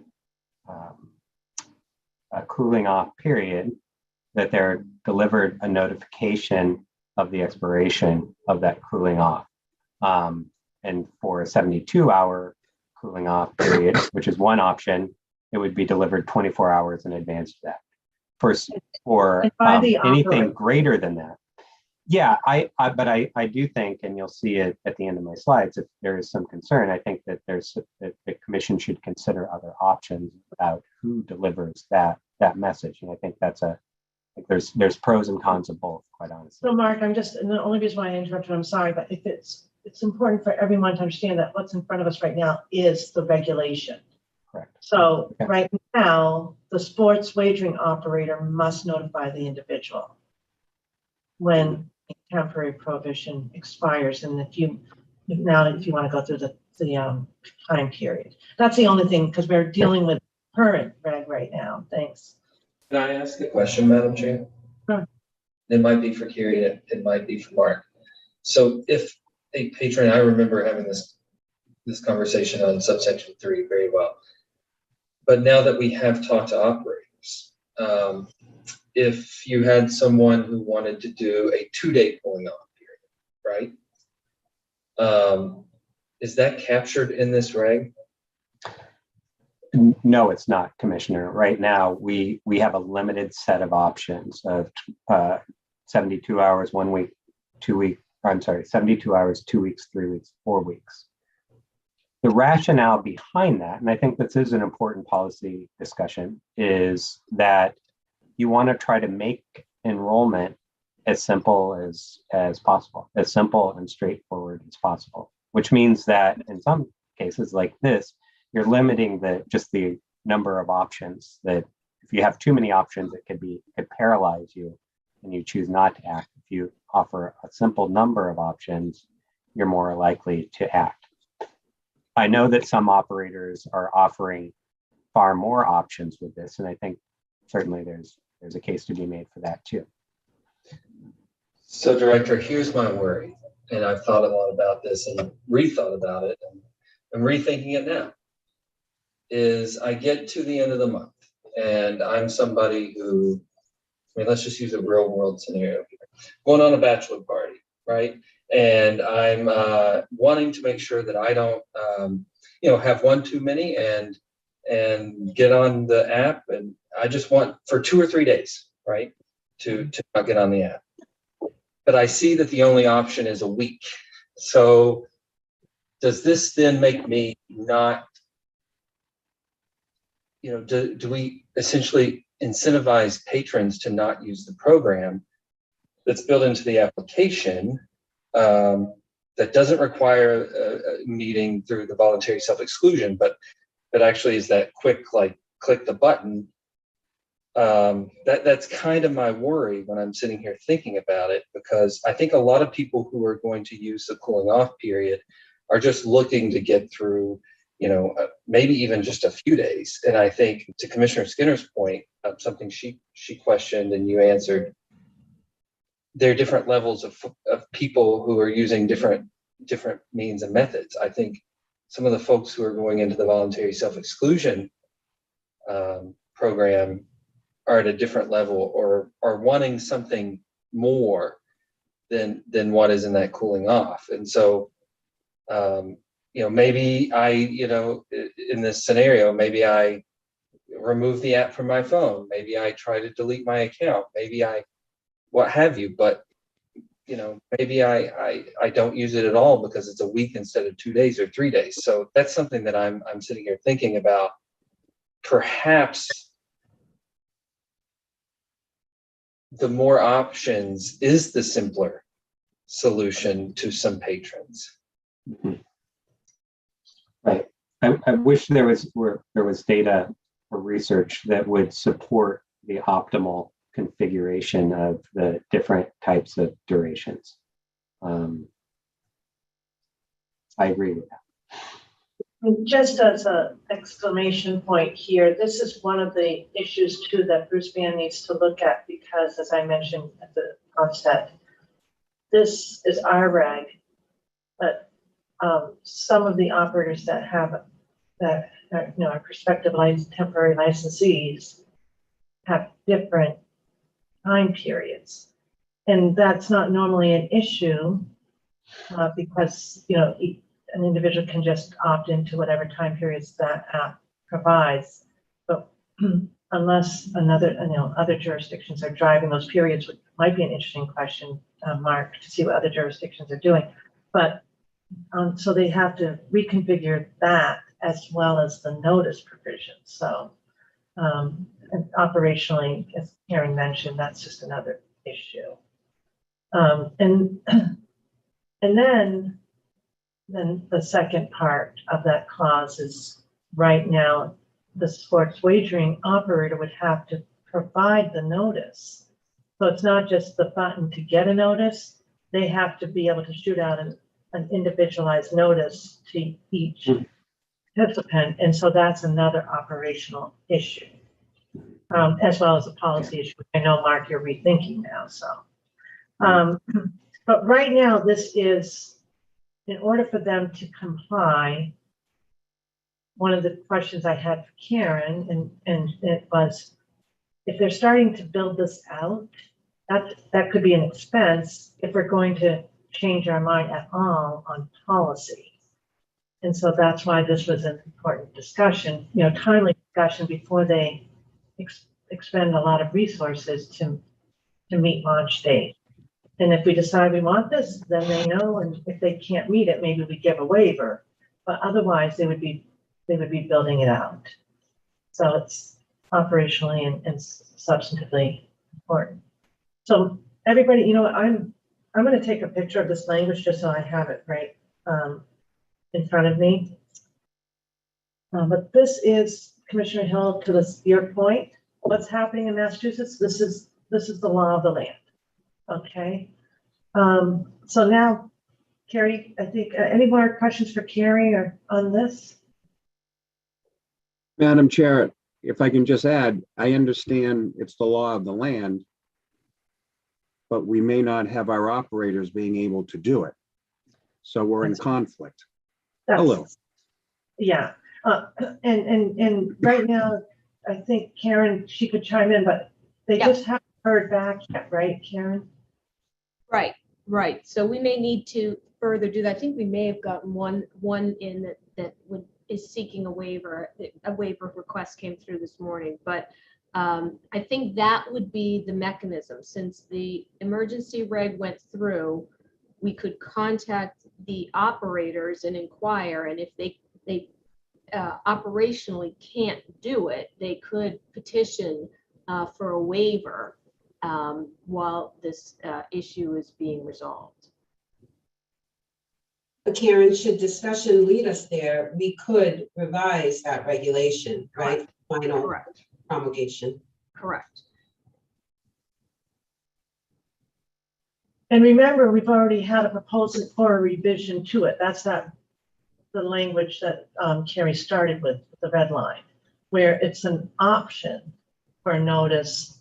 And if you select to opt in, the operator would provide it. And with the same restrictions, but the same operational concerns would apply to that. With an additional button, because now you're opting in or opting out, right? Yeah, yeah. Madam Chair, the reason I'm focused on this, what are the exact days and time periods, and did we get that piece correct?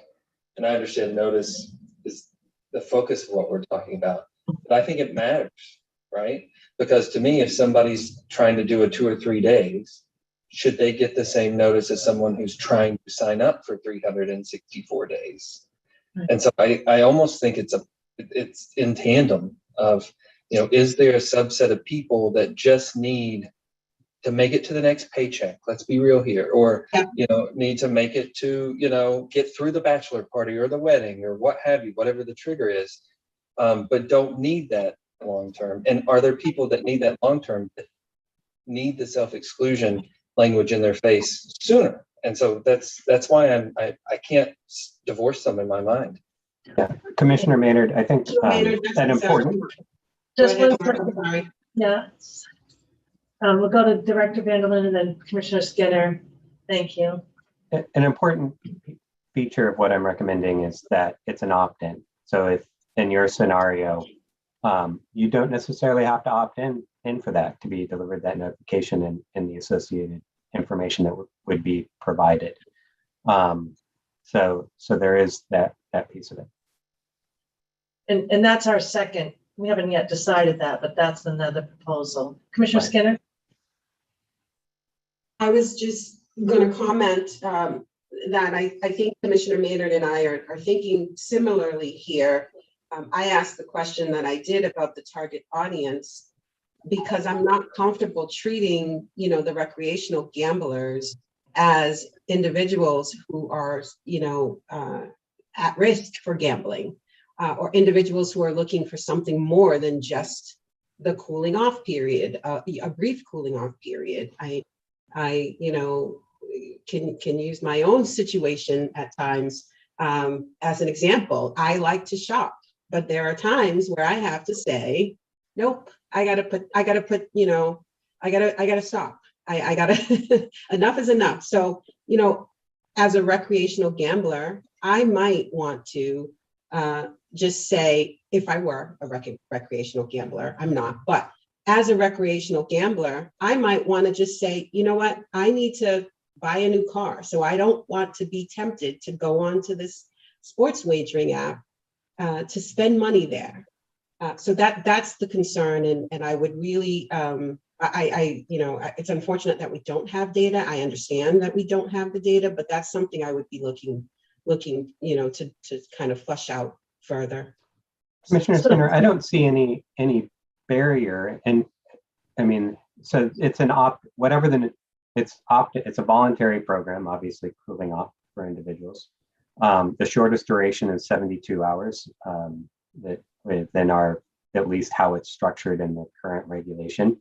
If you wish to receive notification, it's an opt-in. It would be a simple a button to push, and you would be notified prior to the end of the cooling off.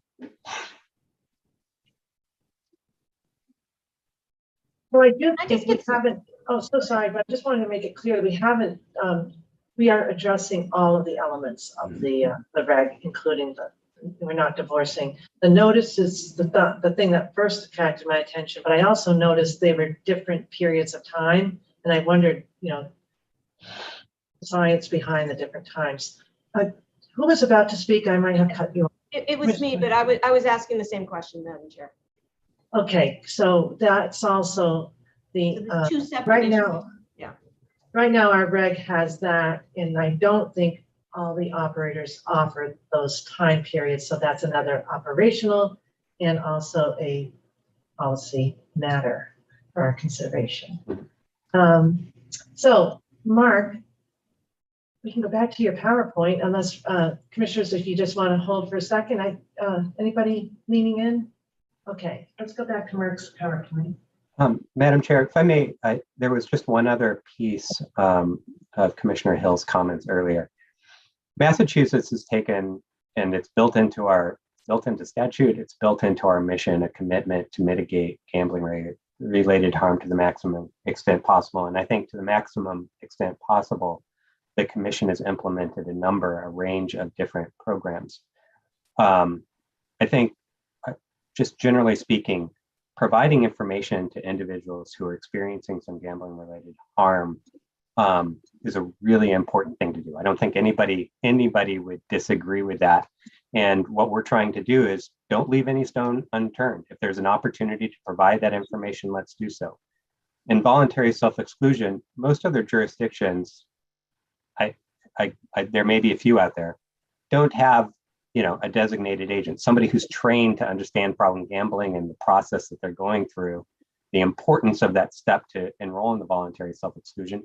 It's done by a casino security, and at the end of the enrollment, they're escorted off the property. And Individuals and Gamblers Anonymous would say it's the perp walk that we have to do in order to sign up to get the help that we need, and to get the help and to exclude ourselves from the casino. We would not do that in Massachusetts. It's respecting the individual, the process, and the gravity of the decision to enroll in the voluntary self-exclusion program. And so this is not the same, but it's the same idea that it's really important that we kind of look for the opportunities that we can to deliver relevant information in a timely way. Let's continue with your PowerPoint. Excellent. Okay. So I have 2 slides left here. One is just on triggers and relapse. And because the concern was raised that delivering a notification during the cooling off period may actually indeed be a trigger, I wanted to just say we probably, much like the definition of cooling off, we probably know what it means. Triggers would be the same. We kind of know what it is, but look, I just wanted to focus on that for just a second. So triggers are external events or emotional reactions that contribute to gambling urges before urges being formed. Every gambler has a different set of triggers. And so the down below, Oakes et al. Listed 5 key themes related to these types of push or triggers. You can have environmental triggers. So just the access to opportunity to gambling, having money in your wallet. It could be a negative affect, the stress or escape or boredom that when you feel that, it becomes a trigger to gamble. Erroneous cognition, so believing that you have the team picked and there's no way that they could possibly lose, or that you have a special kind of luck. It could be the presence of an urge, a psycho or physiological response to an external or internal trigger. So sort of a kind of cognition, or it could be relationship driven, poor quality relationships, so fight with a spouse or poor relationships at work. And as you can see down below, some sources have noted, Fong specifically, who I referenced earlier, some sources have noted that reminders of gambling is possible triggers. So that could be that notification, but it could be advertisement that you see when you're sitting at the Celtics game on the big screen, or a commercial, or the pop-up that's coming to you because you've visited a gambling app. Triggers are multifaceted and are probably hitting people every day at almost any given moment. So it's not that I'm trying to discount what that concern is, but I think that it's important to understand that it's a much bigger issue that we're dealing with when we think about what triggers are and how persons who are experiencing gambling related harm or at risk, what they're being inundated with in terms of different types of triggers. So this gets to, and maybe this is a change in what the current regulation is, but I think that it's important to note. So key features for the proposed cooling off notification. One is that it's opt-in. You don't have to receive it. It's easy to get the notification, to enroll and say, I want the notification. It's easy to say, I don't want the notification. Much like that is currently in the regulation, that notification would be delivered 24 to 72 hours in advance of the expiration of the period. What I don't think is clearly outlined in that notification within the regulation is what goes along with it. And I almost feel like the notification is secondary to all the other types of the opportunity to provide other types of information. So it's important, if they want a notification, that's great. But let's also, much like everything else, let's take that opportunity to try to reach a group that would be considered at risk with really relevant information that's right at their fingertips when they don't have access to the gambling. And so the ability to extend the cooling off, information about the problem gambling helpline, information about other RG tools, including the play management, information about voluntary self-exclusion, that next logical step in that same sort of type of exclusion. And in response to concerns about triggers, perhaps have the notification delivered, either have the sender either be the Gaming Commission or GameSense, or at the very least, it could be from the sender email address could be customer care. It doesn't necessarily have to be, the casino itself. And then finally, Commissioner Skinner, because we've really hit on this, is that there is this sort of lack of data and understanding of the true impact of many different types of measures to mitigate gambling-related harm or responsible gaming tools. The MGC is really fortunate to have a really robust gambling research agenda and mandate to do that by statute. And I would fully support or recommend to the Commission that we include dollars to evaluate different approaches to this to better understand it. Sports wagering has an incredible ability to do different types of evaluation based on the access to the data that's being captured. So that's the end of the presentation. Any other questions? Before you take the slide down, I do have an observation, but I'll wait to see if anybody has, I wanted that slide still, I'm sorry, for my comment. You want the slide up? I'm sorry. Yeah, just for right now. Certainly. I have an observation I'd like to share or comment, but I wanted to see if commissioners had any questions first.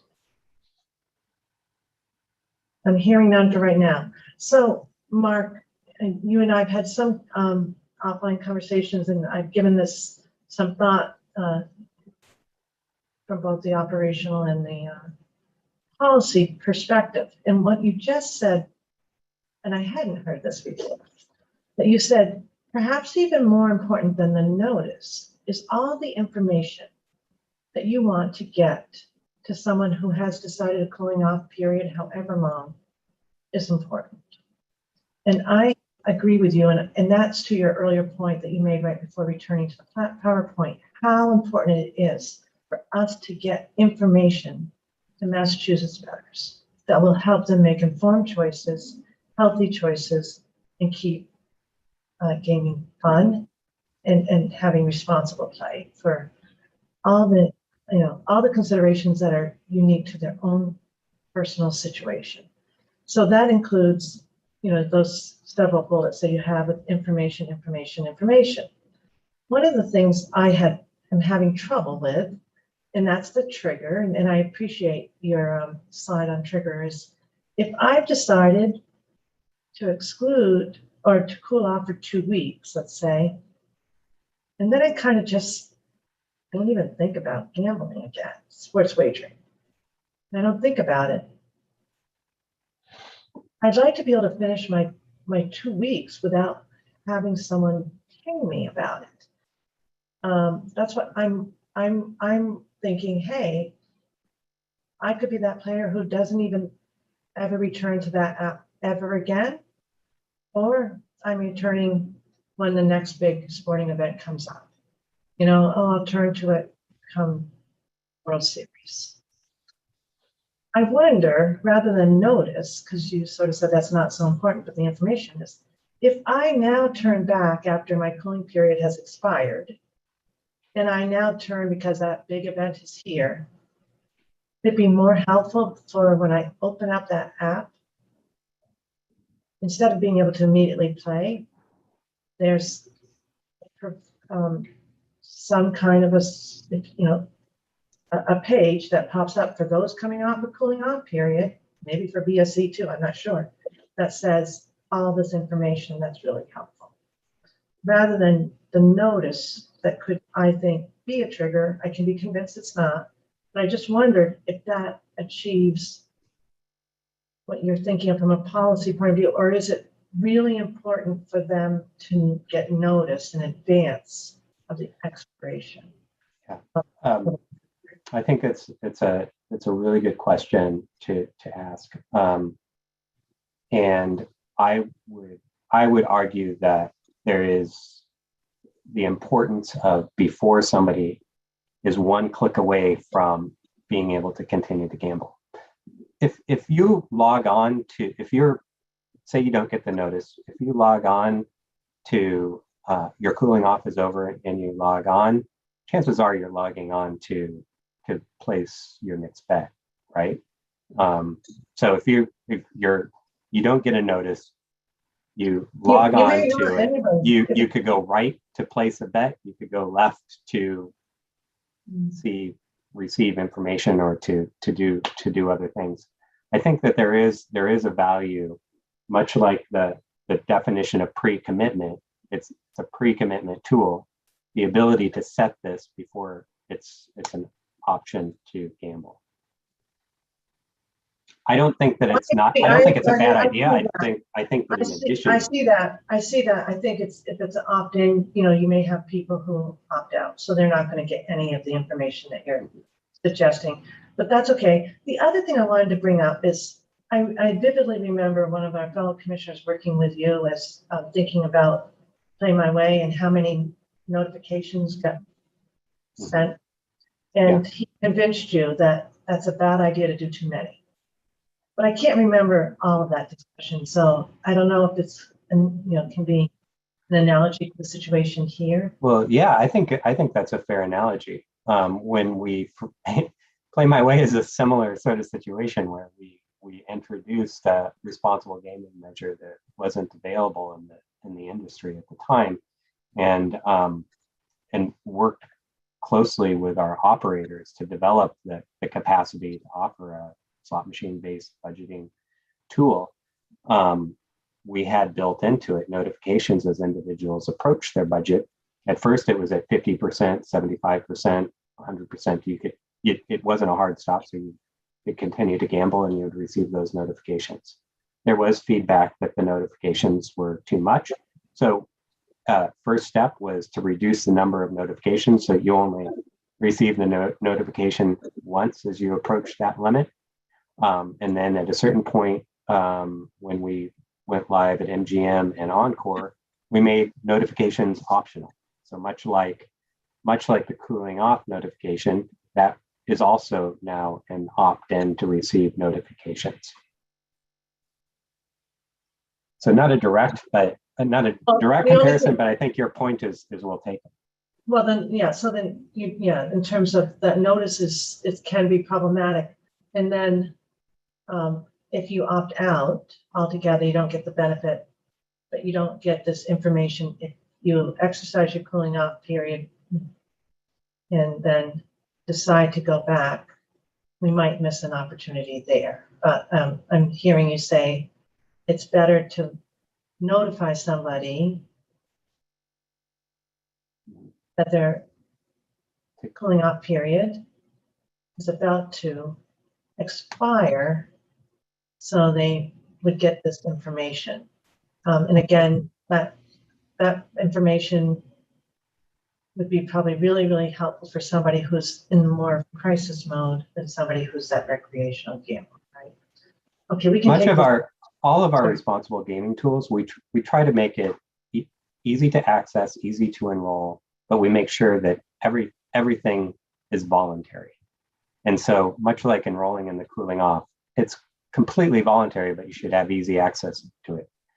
The notification and the subsequent information, it's also voluntary and easy to access. Okay, you can take that down, please. Okay, sure. And then we can see everybody. Commissioners, questions?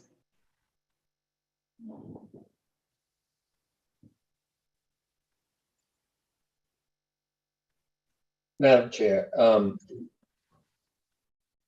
so remind me, I know that my memory's a little shot on this, but I know that we did address it. If I am on the app, do I have really easy access to information about the VSC at any given point in time, right? Whether I'm trying to cool off, whether I'm just playing, whether I'm logging in. Didn't we address putting a lot of information in there that's easily findable? I think all the responsible gaming pages that the operators shared with us would include the VSE. Am I right, Commissioners? Do you recall that? I'm not sure. I think we probably asked about it. Anybody remember that? Mark, did you see it? Yeah. Well, yeah, I did see a lot of it, and I think that we would, we've developed sort of guidance for operators in terms of how to signpost GameSense or help for different types of responsible gaming tools and information. So I'm confident, Commissioner Maynard, that all of that will be there and it will be easily accessible. Whether it takes a little bit of finesse to make sure it aligns with Massachusetts, or it already exists and they're doing a great job. Thank you. That helps me think about this reg. Okay. Commissioner Hill, Commissioner Skinner, Commissioner O'Brien. Any questions?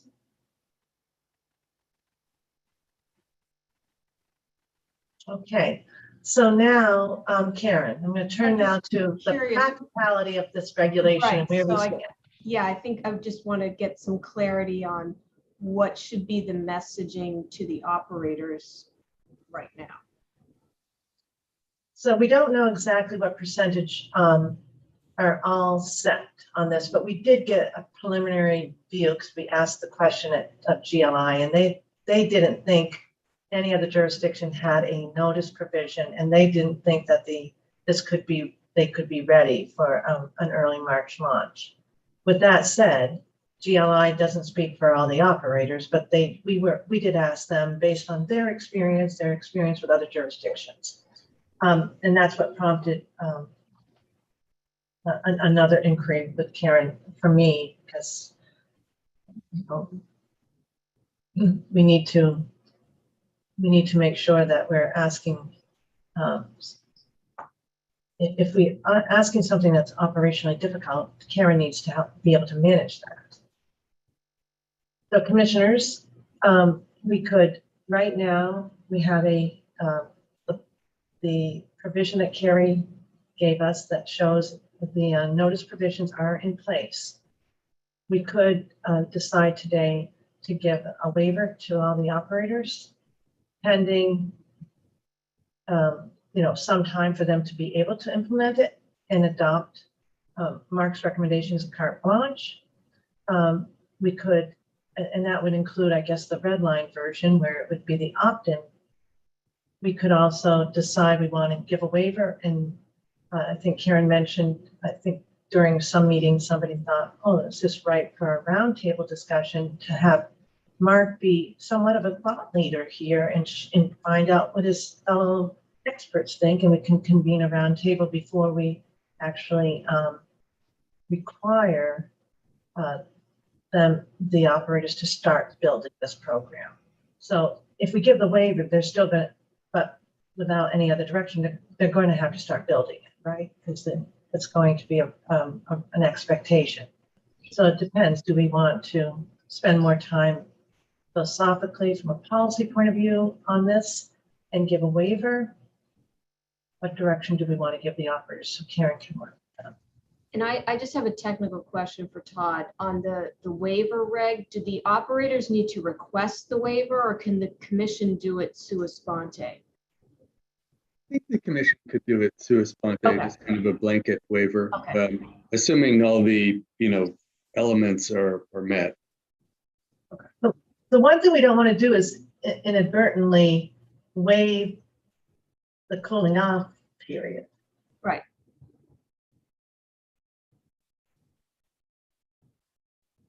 Commissioner O'Brien, what are you thinking? I was with you till that last comment. Now I feel like so what exactly would we be waiving? Not the entirety of it, but like. We'd have, that's why I'm saying we need some guidance on that, Commissioner. Okay, yeah, okay, good. I was with you until you said that sentence and then I was like, well, what portion of the rest And waiving? we don't want to inadvertently do that, right? So it does take some care. We've got Dave Mackey and Annie here and Caitlin and Carrie and Todd. So we've got a lot of good legal resources to help us on that. So Mark, is it the waiver would be on the opt-in provision as part of 254033? No, that's the new piece, right? That's not in yet, Karen. That red language isn't in. Oh, okay. It's the Perry language, the black, that we would be waiving. What? It seems like it's the waiver would be, well, it could be two pieces. It could be definitely the notification piece. And then the opt-in we haven't voted on yet, Mark. So we haven't waived. Right. But yeah, notifications generally, but right. operators are saying we don't have the capacity to do notifications at this point in time, advanced notifications, opt-in or not opt-in. And so wouldn't there be a waiver simply for either opt-in or not opt-in, the delivery of any type of notification in advance of the expiration of cooling off? Maybe we should bring up the language again, Carrie, thanks. So that we can, and Dave Mackey, you're leaning in.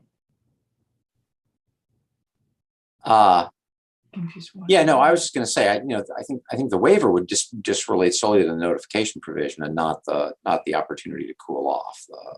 Exactly. And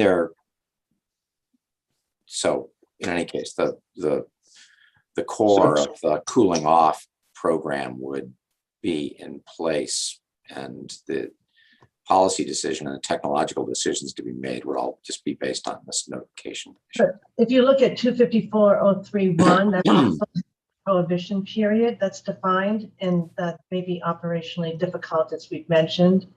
And then number 2, an individual may elect to renew the temporary prohibition at any time. So it would be 3 that would you'd be looking to give the waiver. And then yeah, I might suggest that on 1 where it may be different for different operators, they actually do request the waiver, and then sort of exactly what you're requesting, what they're requesting, and it could be the waiver process could be moved through in that way. what if we just said that they offer what they have available, but or do we have to then come back and decide which ones we like? So from a policy perspective, Chair, my issue with Caitlin's suggestion is I'm not sure that I don't want a 3-day option. Yeah. Right? And so like if I'm sitting here wanting to see a 3-day option and see how it's working in real time, and Mark get a hold of that data on how many people are selecting a 3-day option and why are they selecting the 3-day option and so forth and so on. I mean, I can see wanting to have it captured in here that we have the temporary prohibition or the cooling off period. I can see even putting some, between 1 day and 365 days or what have you, into the language to make sure that we don't get rid of it, because like you, Madam Chair and Commissioner O'Brien, I don't want to throw the baby out with the bathwater. Can you still say that? Yeah. But at the same time, I'm kind of interested to see, what these temporary days look like and why the operators are using them in other jurisdictions. So, Commissioner, I was just going to say, to clarify, if that's okay. What I was just talking about is just the technical aspect of it. If putting aside the policy aspect of what you want the periods to be, if an operator at this moment says, I can't do this by launch and I need a temporary waiver, having them request that, and they Mhm. can be then, approved on a one-off basis rather than a general waiver, which it's probably better practice overall to have each waiver come in a specific request from each operator, but it could go either way. I'm just, Caitlin, being kind of, I'm being somewhat respectful of the commissioner's calendar. They could, they'll need to be all approved, and I suspect they would come in at different times. So that's okay. We could meet 14 different days to determine if they're okay. I guess I'm wondering, to your point, Jordan, you want to, the commissioner, maybe you want to ensure that there's a 3-day option now. I would say a 1-day option, a 3-day option, a 17-day option, a 22-day option, right? So you don't want it prescribed whatsoever. After we went through the process of evaluating, and then we've also received letters saying certain operators offer between 1 and 365 days or 364 days. I'm kind of interested to see how it works and the data associated with it. Okay, let's just set that aside for a second, and then let's look at, I think number 2 is all okay. 3 right now incorporates subsection 1 because it repeats those, the prohibition periods. And then it gives the notice, and it also requires the operator to notify. So, and then the next is the notification shall also provide the individual instructions on how to renew the temporary prohibition. So the notification has that language in it. So that language would apply if we suspended the notification. So I'll turn to Dave Mackey. As you're looking at that language. I was just going to say on that last point, Madam Chairman, number 4 relates to the notification that would apply just when the period is concluded. Oh, number 4. Yeah. I don't think it. But 3 does also. Oh, yeah, 3 does also. I'm sorry. That's right. Yeah. So 1, 2, yeah, the notification shall provide the individual instructions. Yeah, the language is the same. That's right. Yep, it is the same. But to Commissioner O'Brien's point, we don't want to, we need to have the temporary prohibition period selected. Should I just do a quick temperature take? The only other thing. Dave, just 1 second. Commissioners, am I right that we want to entertain a waiver? Because before we start, I can only see Commissioner Hill shaking his head. Commissioner Maynard, are you in agreement that we should think about the waiver? Commissioner Skinner? I can't see you. Yeah, so I'm still stuck on the data or the lack thereof. I like the idea, as someone suggested, of the roundtable. I think it would behoove us as a body to solicit other thought leaders around this topic to understand whether or not the policy itself is a best practice. I hesitate to impose a requirement simply because we can as a commission. I think that, to require operators to build this functionality without fully understanding the utility of it, how effective it might be, is backwards. So I would really like us to entertain that roundtable just to gather some more information. And I do think it's how we've operated. Mark is such a respected thought leader, and For sure. And with him convening that, we could learn from that leadership role how to maybe even nuance it a bit better. So yeah, it's just if we're making the availability of a waiver option to the to the operators, they would still at some point, I would imagine, have to comply with the regulations. So it would be a temporary waiver in effect, right? So Right. even you know, on that road, I just think is premature right now. Right. And you know what, the assessment of their applications prompted this. And so we knew that we would learn as we went along. So I didn't hear from Commissioner O'Brien. Are you sort of in favor of entertaining the waiver language before we turn back to Attorney Mackey? Yeah, I mean, because I think we need to digest this a little bit more. I mean, I hear there's a number of different questions that we need to answer on this, and I'm not in favor of scrapping it altogether. And so the temporary waiver to me seems to give us the best flexibility to get the information we need and decide what to do. Yeah, I'm in agreement. Okay, so now, Dave, I didn't mean to interrupt you, but it occurred to me that really no, that's okay. You know, I mean, the other issue is if the temporary waiver is only related to notification, we still have to deal with section 1, which is the temporary prohibition period. And is the commission does the commission desire to say, shall select a temporary prohibition period of, from 1 day, as Commissioner Maynard was expressing, up to, 365 days.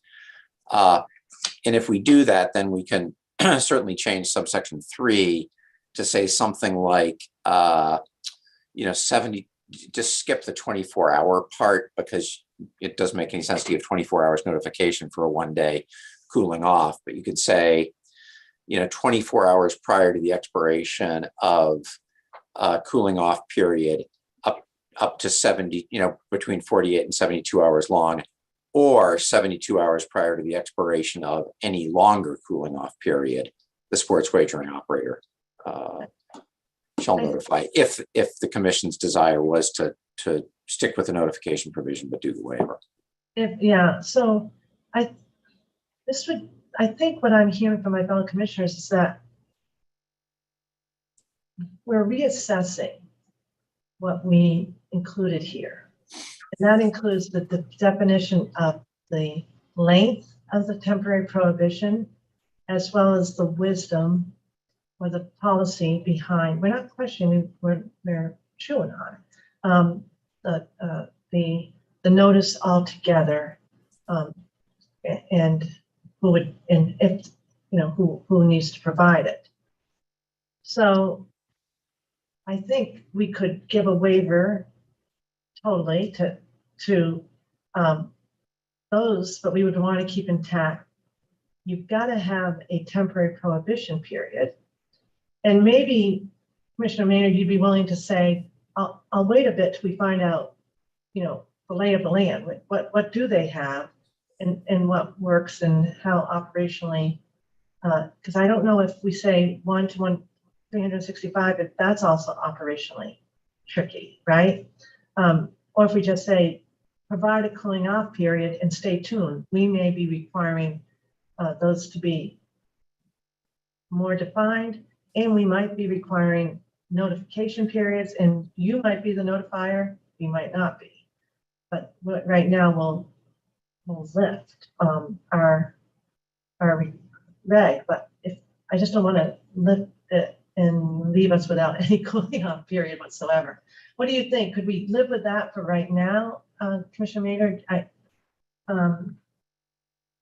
Because we don't really know exactly what's the best duration as well. Yeah, I can live with that, Madam Chair, and I'm not saying that 1 to 364 or 65 is the way to go. I'm saying that I want to make sure we capture the temporary prohibition with whatever operators, whatever the operators are doing now in other jurisdictions, and I would want it to be, honestly, as RG friendly as they offer in other jurisdictions, if jurisdictions are varied, right? And in the meantime, I keep in mind in all this that this is a temporary licensure process that we're going through right now, right? And that we're going to learn a lot over the next 6 months to a year. And I want to capture it, which is what I think everyone said. I want to capture it, but at the same time, I don't want to say this 72-hour and 2-week and 3-week and 4-week if the functionality is not there to launch. While we are doing a roundtable, as Commissioner Skinner and other commissioners have mentioned, and we are looking at data. So I mean, my preference would be, let's launch with a temporary prohibition that's used in other jurisdictions, that every licensee must have some sort of temporary prohibition application, and then we will revisit this. Commissioners, how do you feel about that proposal? Commissioner Skinner, leaning in? I'm just looking for clarity of it. What exactly is that proposal? Is it just to launch? I'm just looking for clarity. Sorry, Commissioner Maynard. Yeah, I think, Commissioner Skinner, I think what's going on right now with me is that I don't know what the perfect number of days are, you know, whether it's week periods or whether it's day periods, and I don't know what the operators can provide on March 10th or what have you.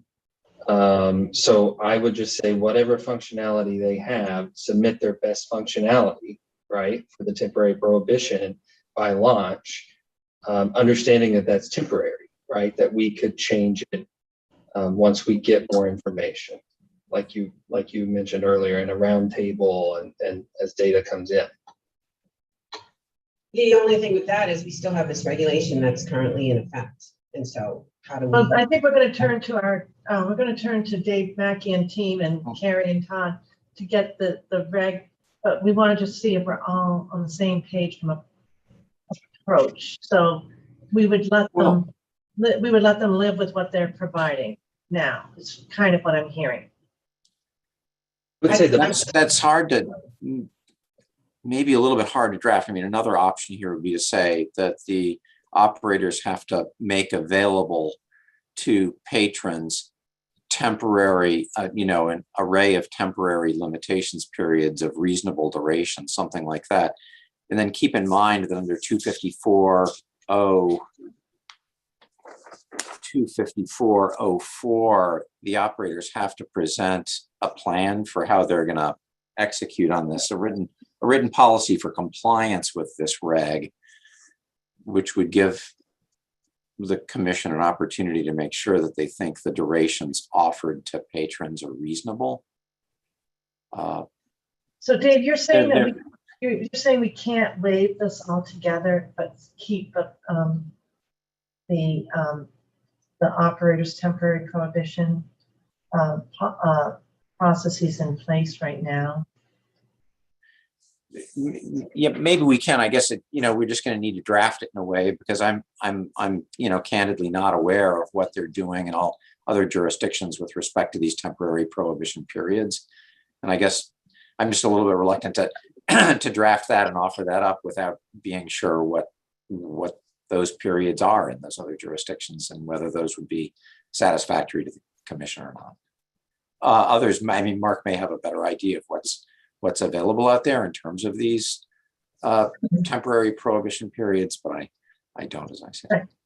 I think we're struggling with data is that we don't have the science behind us to even evaluate what they are, but I think all of them offer a cooling off period options. Commissioners, I think that, and we could confirm that.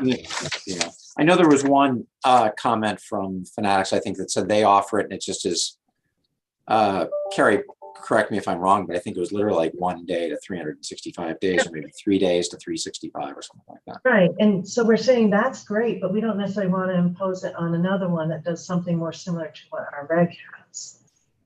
See, because we don't know the science. If the science might be, Fanatics might have the best science, but not all of them had that provided. So rather than having them build out and change their app and incur the costs, as Commissioner Skinner mentioned, maybe we say we are reevaluating our regulation, and we are lifting those precise prohibition periods as well as the notification requirement. But stay tuned because we have a great thought leader who's gonna, you know, he's got a proposal and we're gonna do a roundtable to discuss it. And then we'll have our reg revised if we decide to, and then they'd have to build out, comply. Commissioner Skinner, that's kind of what you were imagining, right? Yeah, I like that, and I think it would be relatively easy for someone to go and review the portions of the application that speaks to these options. We need only look to the EY index, kind of get a high level sort of understanding of what at least the operators offered in their applications. To you know, kind of in their demonstration, Commissioner Skinner, that's so we they would did have offer it, but I don't remember it. Perhaps you and other commissioners do. I don't remember specifically which operator offers what, but I'm just pointing to the EY index that they provided for commissioners to assist in that process, so we can have a baseline understanding of at least what's promised. That way we can have a little, a certain level of comfort in knowing that if this regulation is kind of paused, if you will, we know that at the very minimum, what we are concerned about in terms of the cooling off period is being offered on some level. I think they do offer a pretty substantive cooling off option.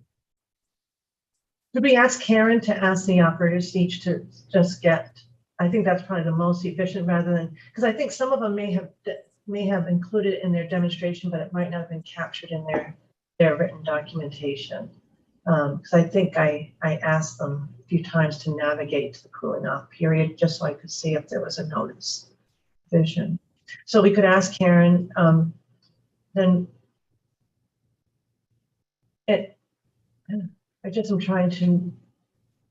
I'm trying not to delay today's lifting. Well, Madam Chair, I think what I'm hearing is that there seems to be consensus to currently do a temporary waiver for 253.03, 3 and 4. So this notification temporarily waived. So the outstanding issue is what to do about 254.03.1. There are a couple, I see it basically two options. One, it's I think what Caitlin had alluded to, that if any operator can't comply with that or that's problematic, they would be instructed to submit a waiver on 254.03.1. So you may have some operators say, you know, but whether it was Fanatics or one of the other operators say, we have a system that does 1 to 365 days. They can come to the commission and say, can we still do that at a one-off? The other option, I guess, is you could temporarily waive 254.03.1, which that requires that they have under 254.02, they still have to have the temporary prohibition. We would just leave it to them temporarily to whatever system they have right now. If you wanted to do it today, my understanding is those would be the two options.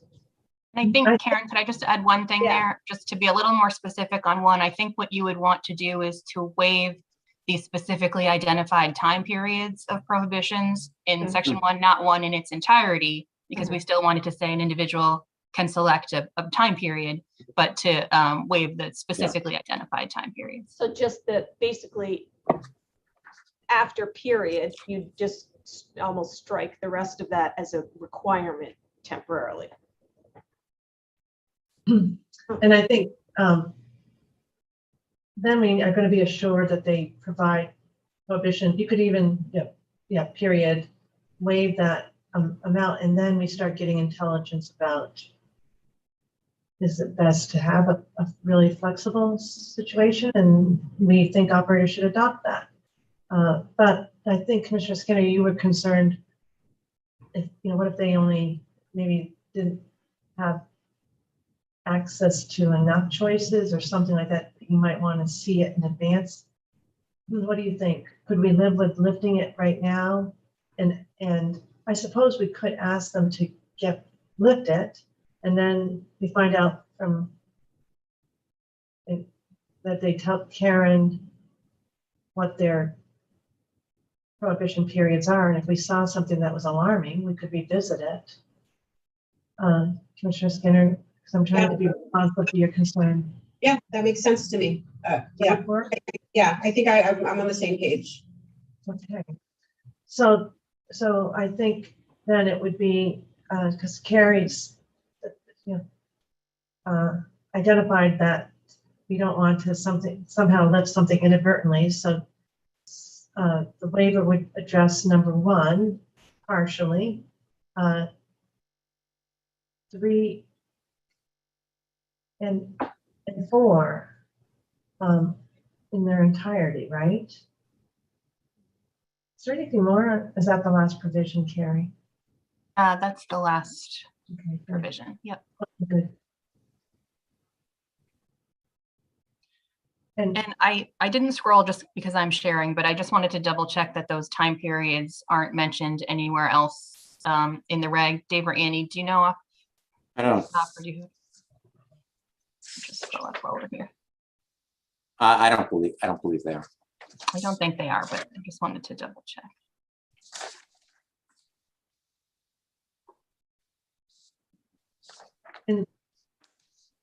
And in the meantime, we get busy convening that roundtable. One Yes. question I'm just not sure about, Madam Chairman, is would the waiver also apply to number 4, which is notification that your temporary prohibition is ended? I think it has to. I think I said 1, 3, and 4, 1 partially, and then 3 and 4 all together because there's no notification period. It's been lifted. So it's basically in sub 1, it's the word of through the end. Yep. And then 3 and 4 in their entirety. Yeah, in their entirety. 3 and 4 in their entirety.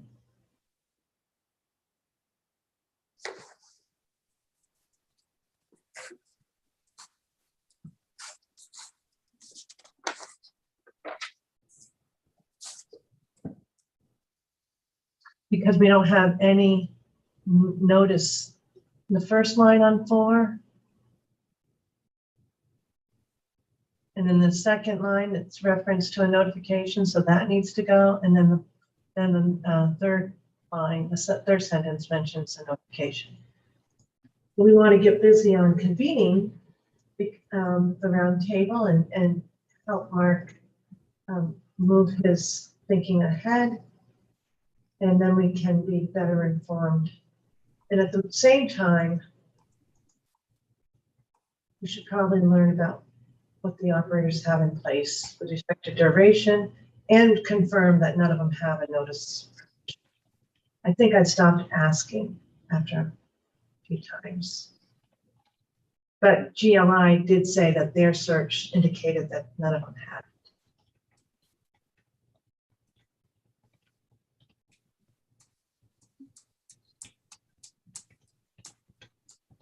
Questions? I guess we can take this down now.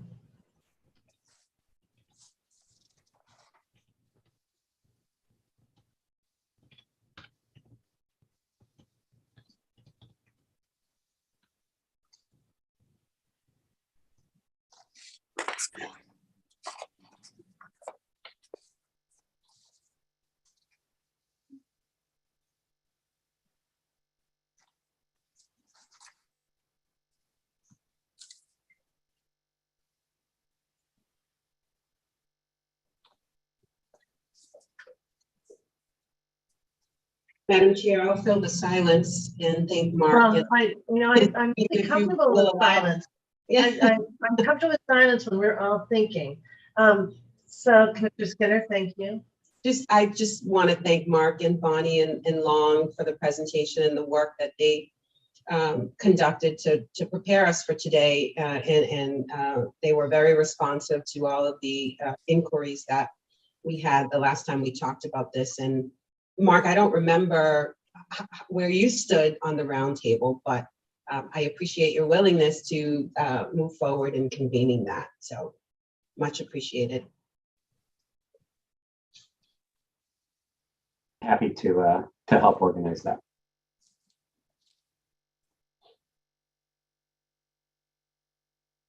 I'm assuming that the operators would also be a part of the roundtable.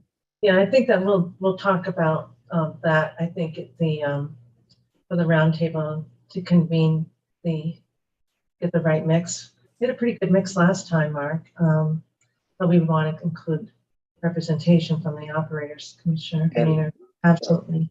And obviously folks from the communities, which Mark Good. already was with. And I agree with Commissioner Skinner that I appreciate all the information that we have, knowing that, 2018 was the first time, sports wagering was allowed across the country, and states have been coming online in this short period. So totally understandable that we're going to learn a lot. And we're still in the infancy of this wagering. Thank you, Commissioner Skinner and Commissioner Maynard. I think we can be quite confident that jurisdictions across the nation are looking at this issue because we are looking at this issue. So I think, taking the time to get as much information, it's going to only strengthen your work, Mark, and help really other jurisdictions as well. So thank you. Commissioners, Just, if you want to, yes, Director. I think this work all along, responsible gaming, promoting responsible gaming, it's certainly new, and sports wagering is new. Casino gambling has been around for decades, and responsible gaming in this space has also it's taken a long time in order for it to kind of come to the forefront. It hasn't always been that way. And so we need, much as I said before, we need to, be diligent and encourage innovation and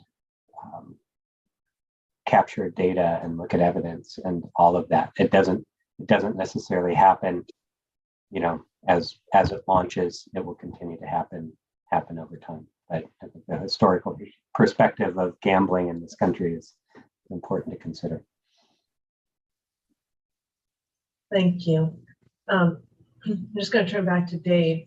How are you feeling, Dave, in terms of Dave Mackey, in terms of what's been proposed in Annie and legal team? No, so it sounds like I do understand what the waiver is going to cover. Basically, all the words after period in 254.03, 1, and then all of 3 and 4. So I think I understand that. And then just to add to that, when we bring this regulation back to you for final vote at the end of the month, we'll bring you the version with that language removed, redlined. The red line version.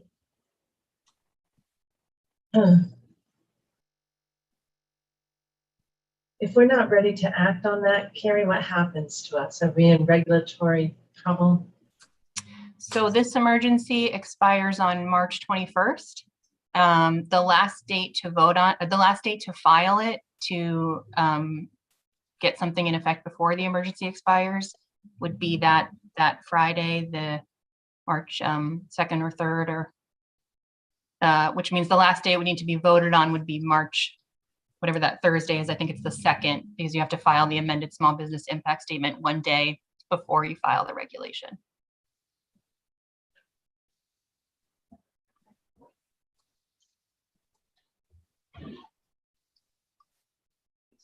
Well, we'll need to work closely with legal as we consider the policy so that we can be informed along the way here.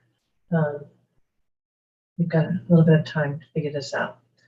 Okay, so commissioners, we do need a motion to direct our legal team and for Executive Director Wells purposes. Yes, go right ahead.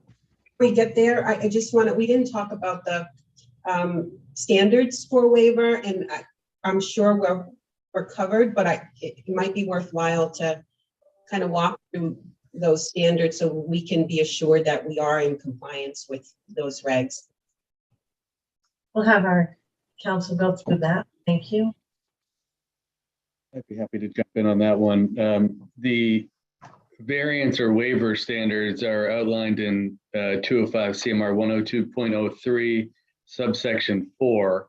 And they were made applicable to sports wagering by amendment a week or so ago. I don't have that exact site in front of me, but they do apply to Chapter 23N now as well. So the standard requires that the commission may, in its discretion, waive or grant a variance from any provision or requirement contained in 205 CMR, not specifically required by law. So these are okay. Where the commission finds that 1, granting the waiver or variance is consistent with the purposes of Chapter 23N, granting the waiver or variance will not interfere with the ability of the commission or the IEB to fulfill its duties. Granting the waiver or variance will not adversely affect the public interest, and not granting the waiver or variance would cause a substantial hardship to the person requesting the waiver or variance. So those are the standards or factors, if you will, that need to be considered. So there is a requirement, it sounds like, for a request, and we have one question. We can, to be fair and equitable, extend it out to all the other similarly situated operators. Is that fair? I think that's very fair. I think you could even grant a waiver from the waiver provision and extend it to allow for blanket variances. That's entirely consistent with the purpose of this. Thank you. And I know we asked that question before, but it was helpful to have you go through those elements, so thanks. Okay. With that, we probably need to move on this, and then we probably need to take a lunch break. Yeah, I can give it a shot, Madam Chair. Thanks, Commissioner. I move that in accordance with 205 CMR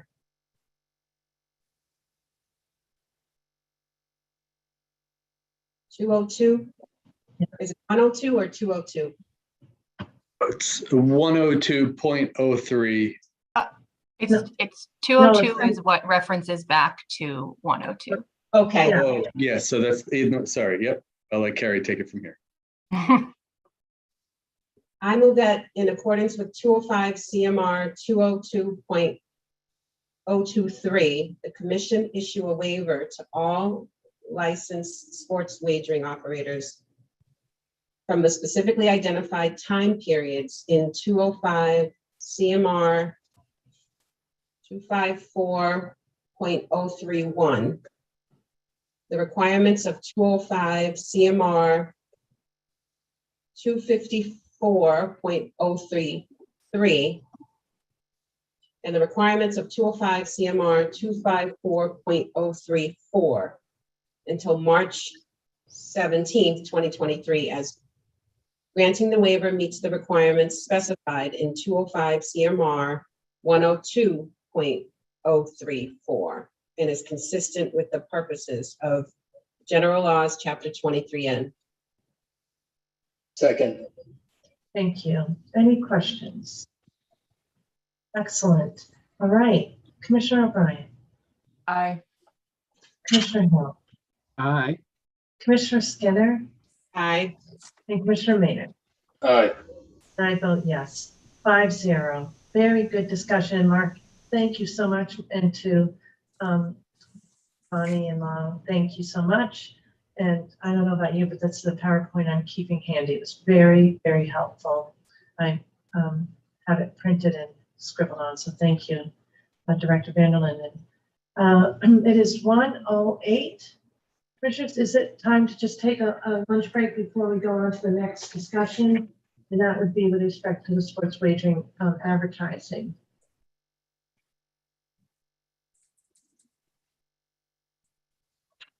Yes. Excellent.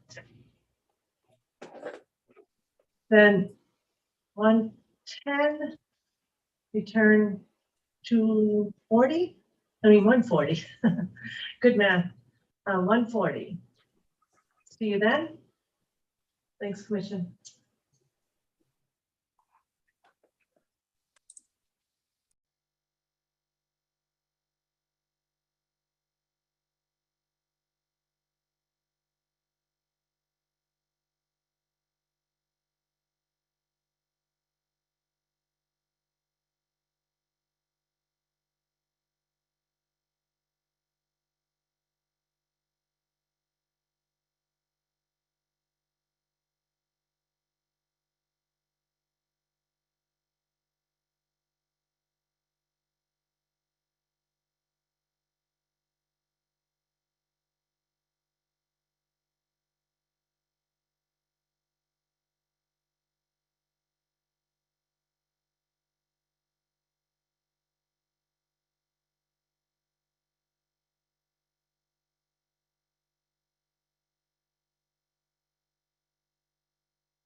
Okay, Dave.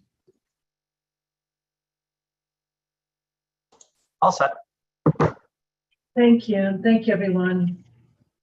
Okay, we're reconvening today's Massachusetts Gaming Commission meeting just a few minutes later than I wished, but just a few items came up. It is still February 9th, and we are turning now to item, oh, I need to do a roll call because we're holding this meeting virtually. I did get a message from Commissioner O'Brien that she may not be able to join us, but I'm waiting to hear if there's anything that is technical in nature. It may be, yeah, she said she's going to join when she can. So it's not technical. So I'll do a roll call. Commissioner Hill. I am here. Great, thank you. Commissioner Skinner. Good afternoon, I'm here. And Commissioner Maynard. Good afternoon, I am here. Okay, we're all set, and then Commissioner O'Brien will join when she can. She just had something come up. We will turn to item 6B2, sports wagering advertising, after a really fulsome discussion on the temporary prohibition regulation, which I think we had some good resolution on. So I got Councilor Grossman, are you on for advertising? Yes, Madam Chair, I can jump in on this one. So we're taking a look at section 256 of the regulations. That's the advertising regs, and specifically 256.06, you'll recall, has that language relative to the font size in certain advertisements. And the commission recently granted a waiver to that provision. That waiver is set to expire on February 15th. And a final vote on this particular regulation is set to come back on March 23rd.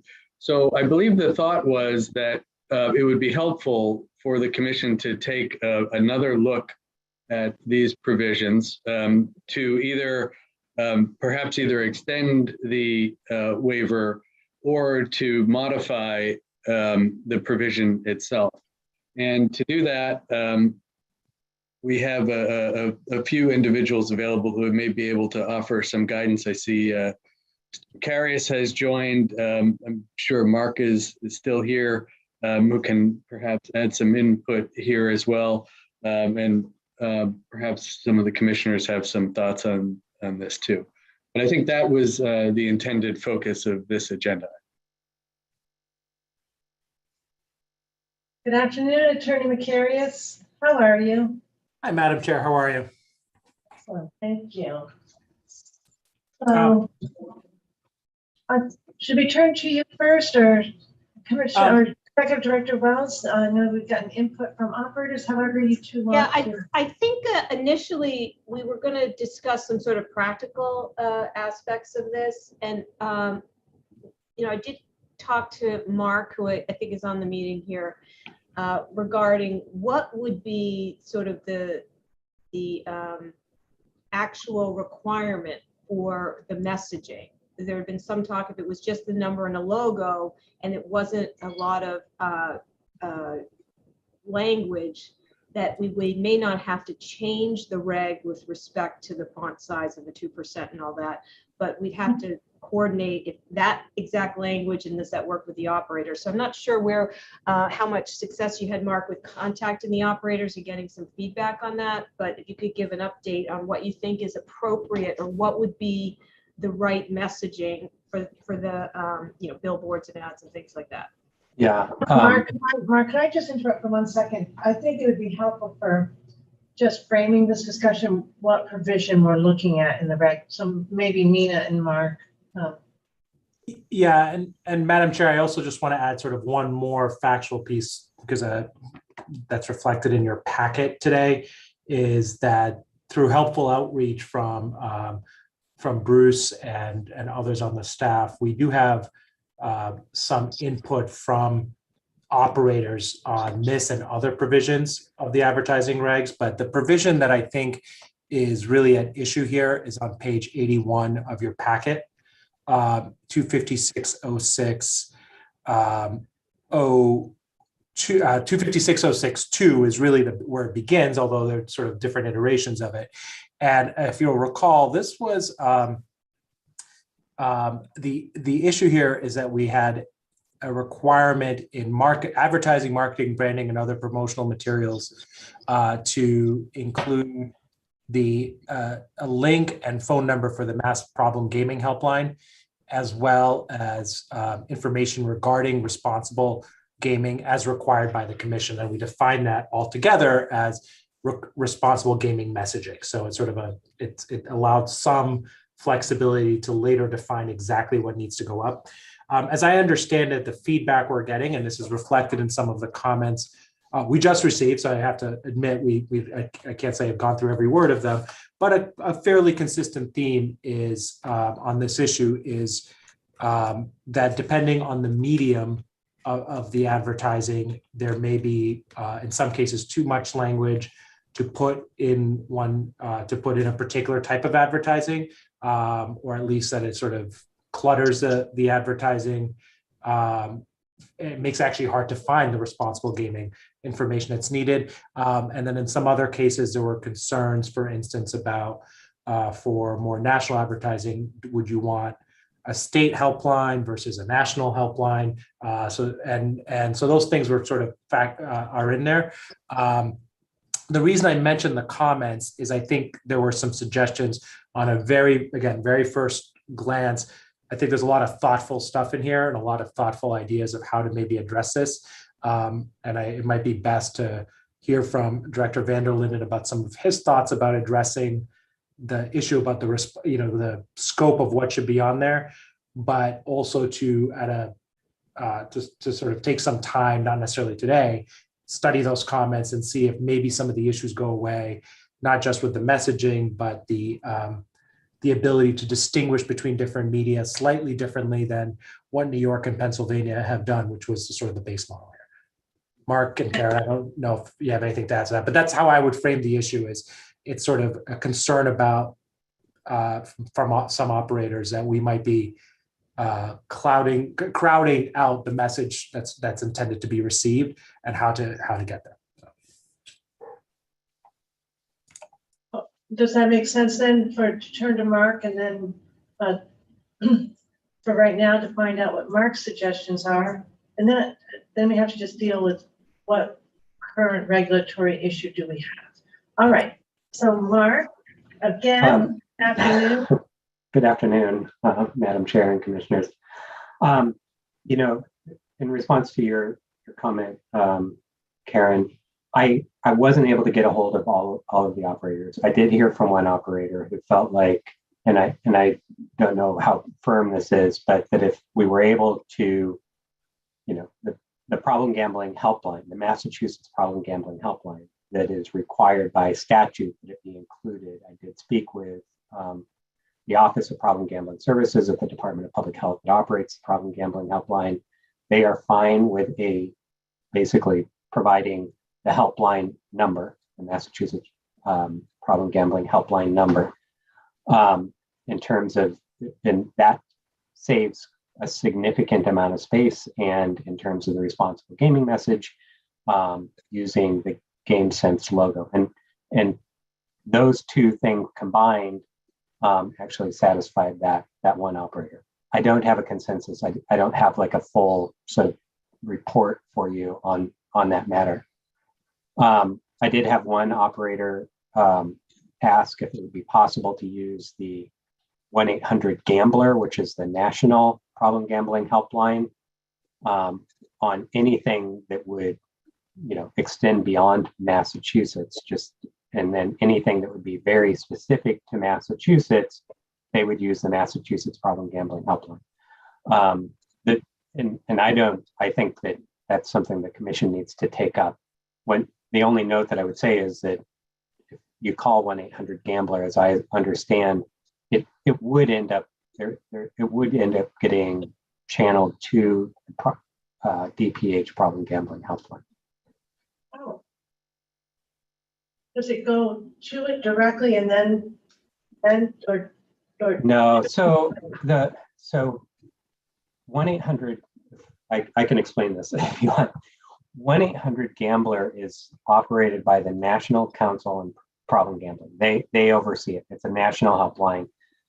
there are many states that are moving to 1-800-GAMBLER for the very reason that we're talking about here. It's like there's just too many state-specific helplines out there. 1-800-GAMBLER is one call, and then depending on your area code or its geofence, it gets routed to whoever the affiliate of the National Council is. In this case, in Massachusetts, the Mass Council on Gaming and Health is the affiliate.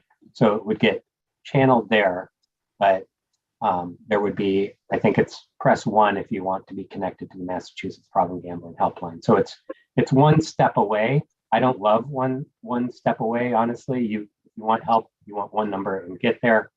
So there would be a one step there. Again, this is as I understand, but there's still a way that it all ends up at the same place. And to your earlier point, there's a statutory provision. So Correct. Commissioners, that's a second question about using that when there's advertising that extends beyond Massachusetts.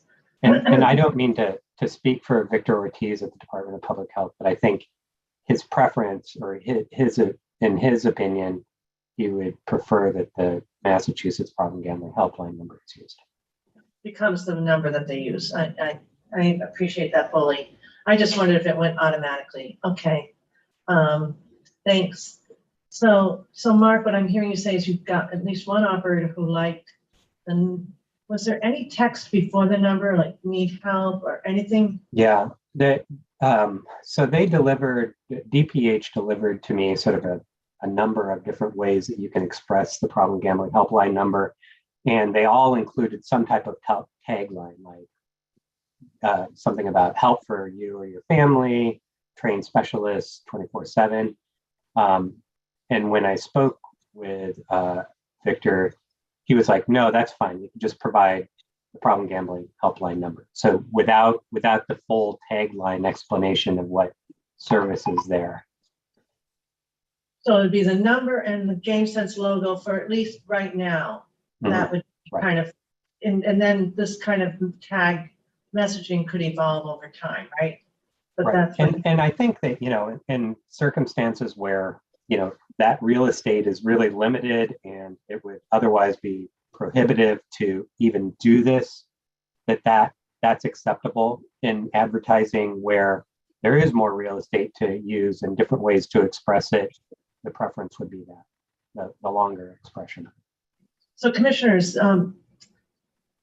questions for Mark. I go by a billboard that Oprah has, and they do have all the language that is required now, and it's very, very, very tiny.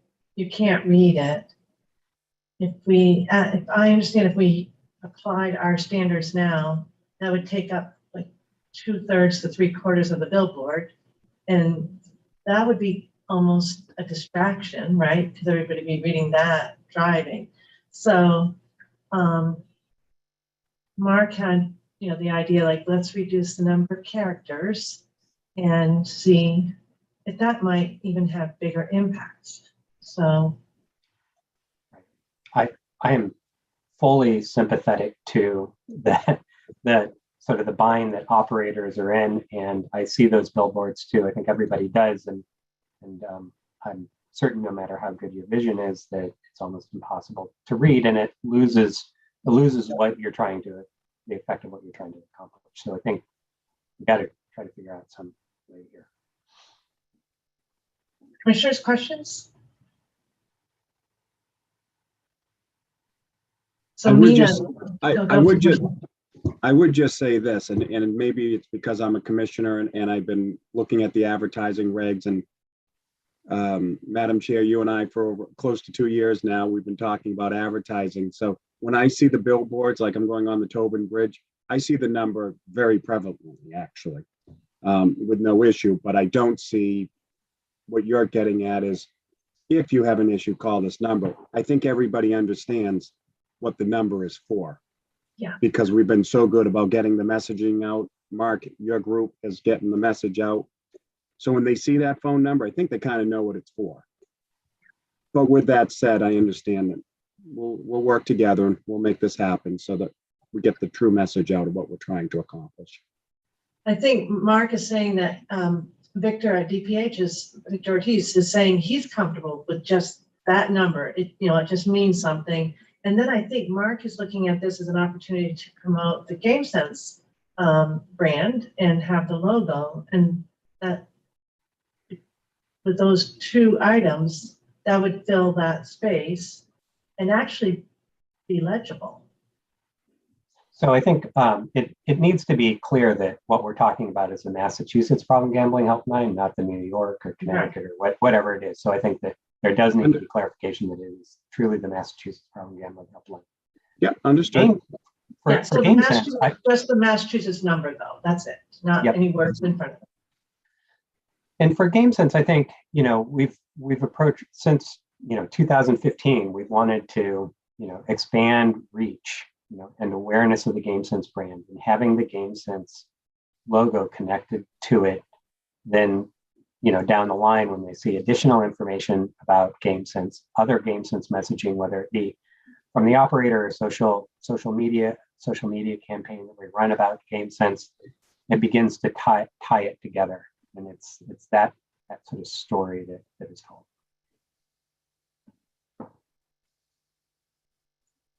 So Mina, and then I'll turn back to the commissioners. This solve would be the content in 256.06.2 that is defined as responsible gaming messaging, right? Correct, Madam Chair. Yeah, sorry, I didn't mean to cut you off. Yeah. And then that definition follows through the regulation through the different types of advertising. Correct. One of the things that I think is useful about this solution is that these regs are due to come. Remember, these were passed on an emergency basis, so they're due to come back, I believe, by late March.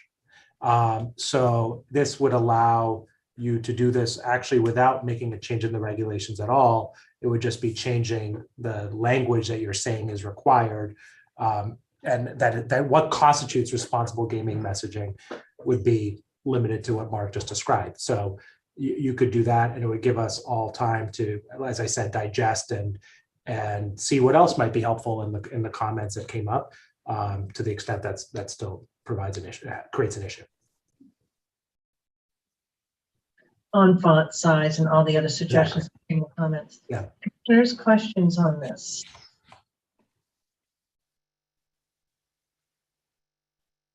Executive Director Wells, what are you thinking?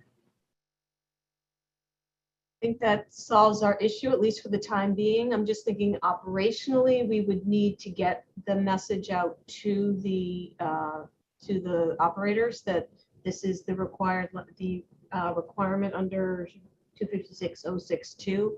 So Mark, I think if you could somehow construct or draft what that is, we'll have to send that out to our list of all the operators so they know that this is what the commission has determined is in compliance with that section of the reg. Mark, you can confirm it with Victor, right? Just like through an email or something that he's all set, because it does reference DPH in the reg too, so. Absolutely, I will do that. And Executive Director Wells, we have actually developed sort of a suite of GameSense materials that we've approved for operators to use, and we can specify, provide some greater specificity in that manner. Okay. All right, that'll work. Commissioner Maynard, are you leaning in? No? All set? Okay, Commissioner Skinner, are you all set? She's nodding her head. Right? All right. Are there other issues on the advertising reg for right now? Could have been a pre-lunch discussion, turns out. Maybe not, may not have gone as smoothly without some lunch. So there we go. So Todd, are you all set then, and your team? I think so. Okay. We don't need I don't think we need a vote then, correct? Okay. I see Attorney Macario saying no need. Not on the reg, and I think unless Mark or Karen, you feel otherwise, I think you've given clear direction on what to do on the responsible gaming messaging piece. So I think we're all set. And just to be clear, there's a waiver out on this reg until February 15th, next Wednesday. So with this decision, Karen, we won't need to put this back on the agenda for next Wednesday because it will just automatically lift. Correct. Is that right? Procedurally? Yep. Todd, does that work? Is there any reason to revisit this on next Wednesday? Do we have to?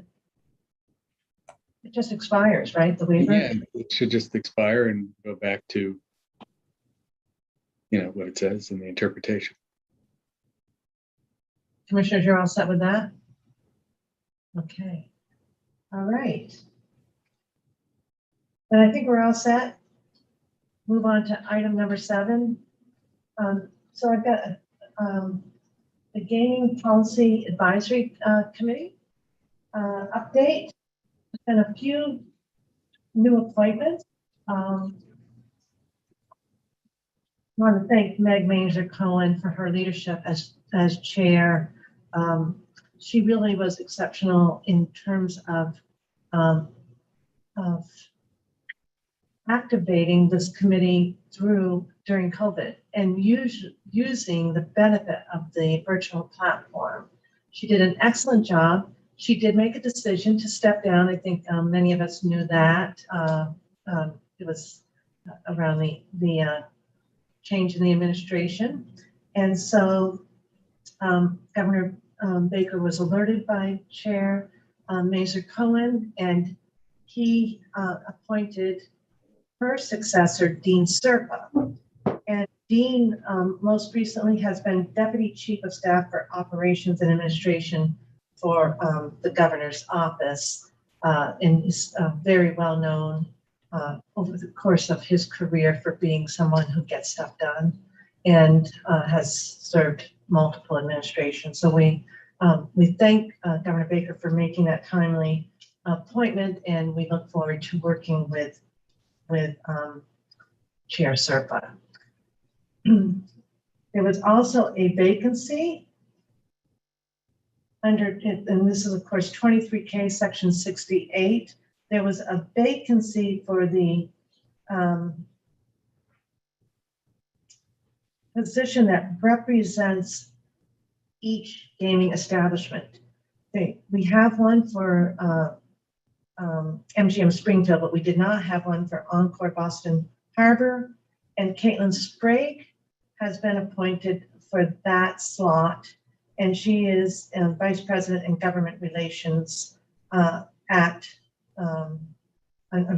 Vice President of Government Relations at ML Strategies.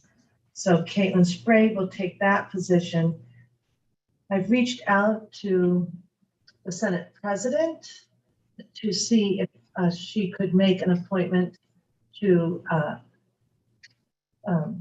can't replace, but to appoint someone for her appointment for the majority.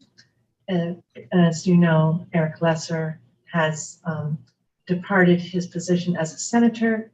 I believe he is now at Wilmerham. So we've made that request, and we'll see who the Senate President appoints in that position. And that's my update at this point in time. I think there are a couple of other positions that could be appointed, and I've asked Commissioner Maynard if he could help work with the governor's office on those appointments.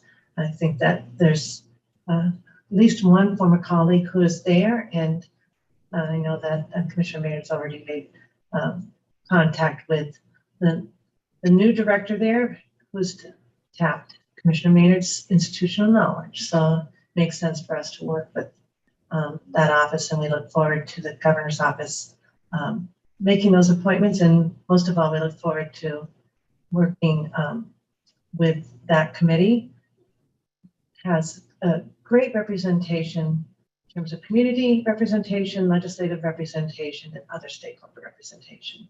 And of course, by statute, Director Vanderlinden does need to seek their advice on the research agenda. So we are eager to have that meeting so he can move forward on that front.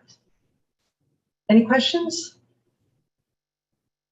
All right. So any other business, commissioners? Do I have a motion to adjourn, Commissioner Hill? Move to adjourn. Second. Thank you. All right. Assuming no discussion. Commissioner Hill? Aye. Commissioner Skinner? Aye. Commissioner Maynard? Aye. And I vote yes. And just to note, Commissioner O'Brien just left briefly early. So it's a 4-0 vote. Thank you so much, everyone. And I appreciate the entire team's contributions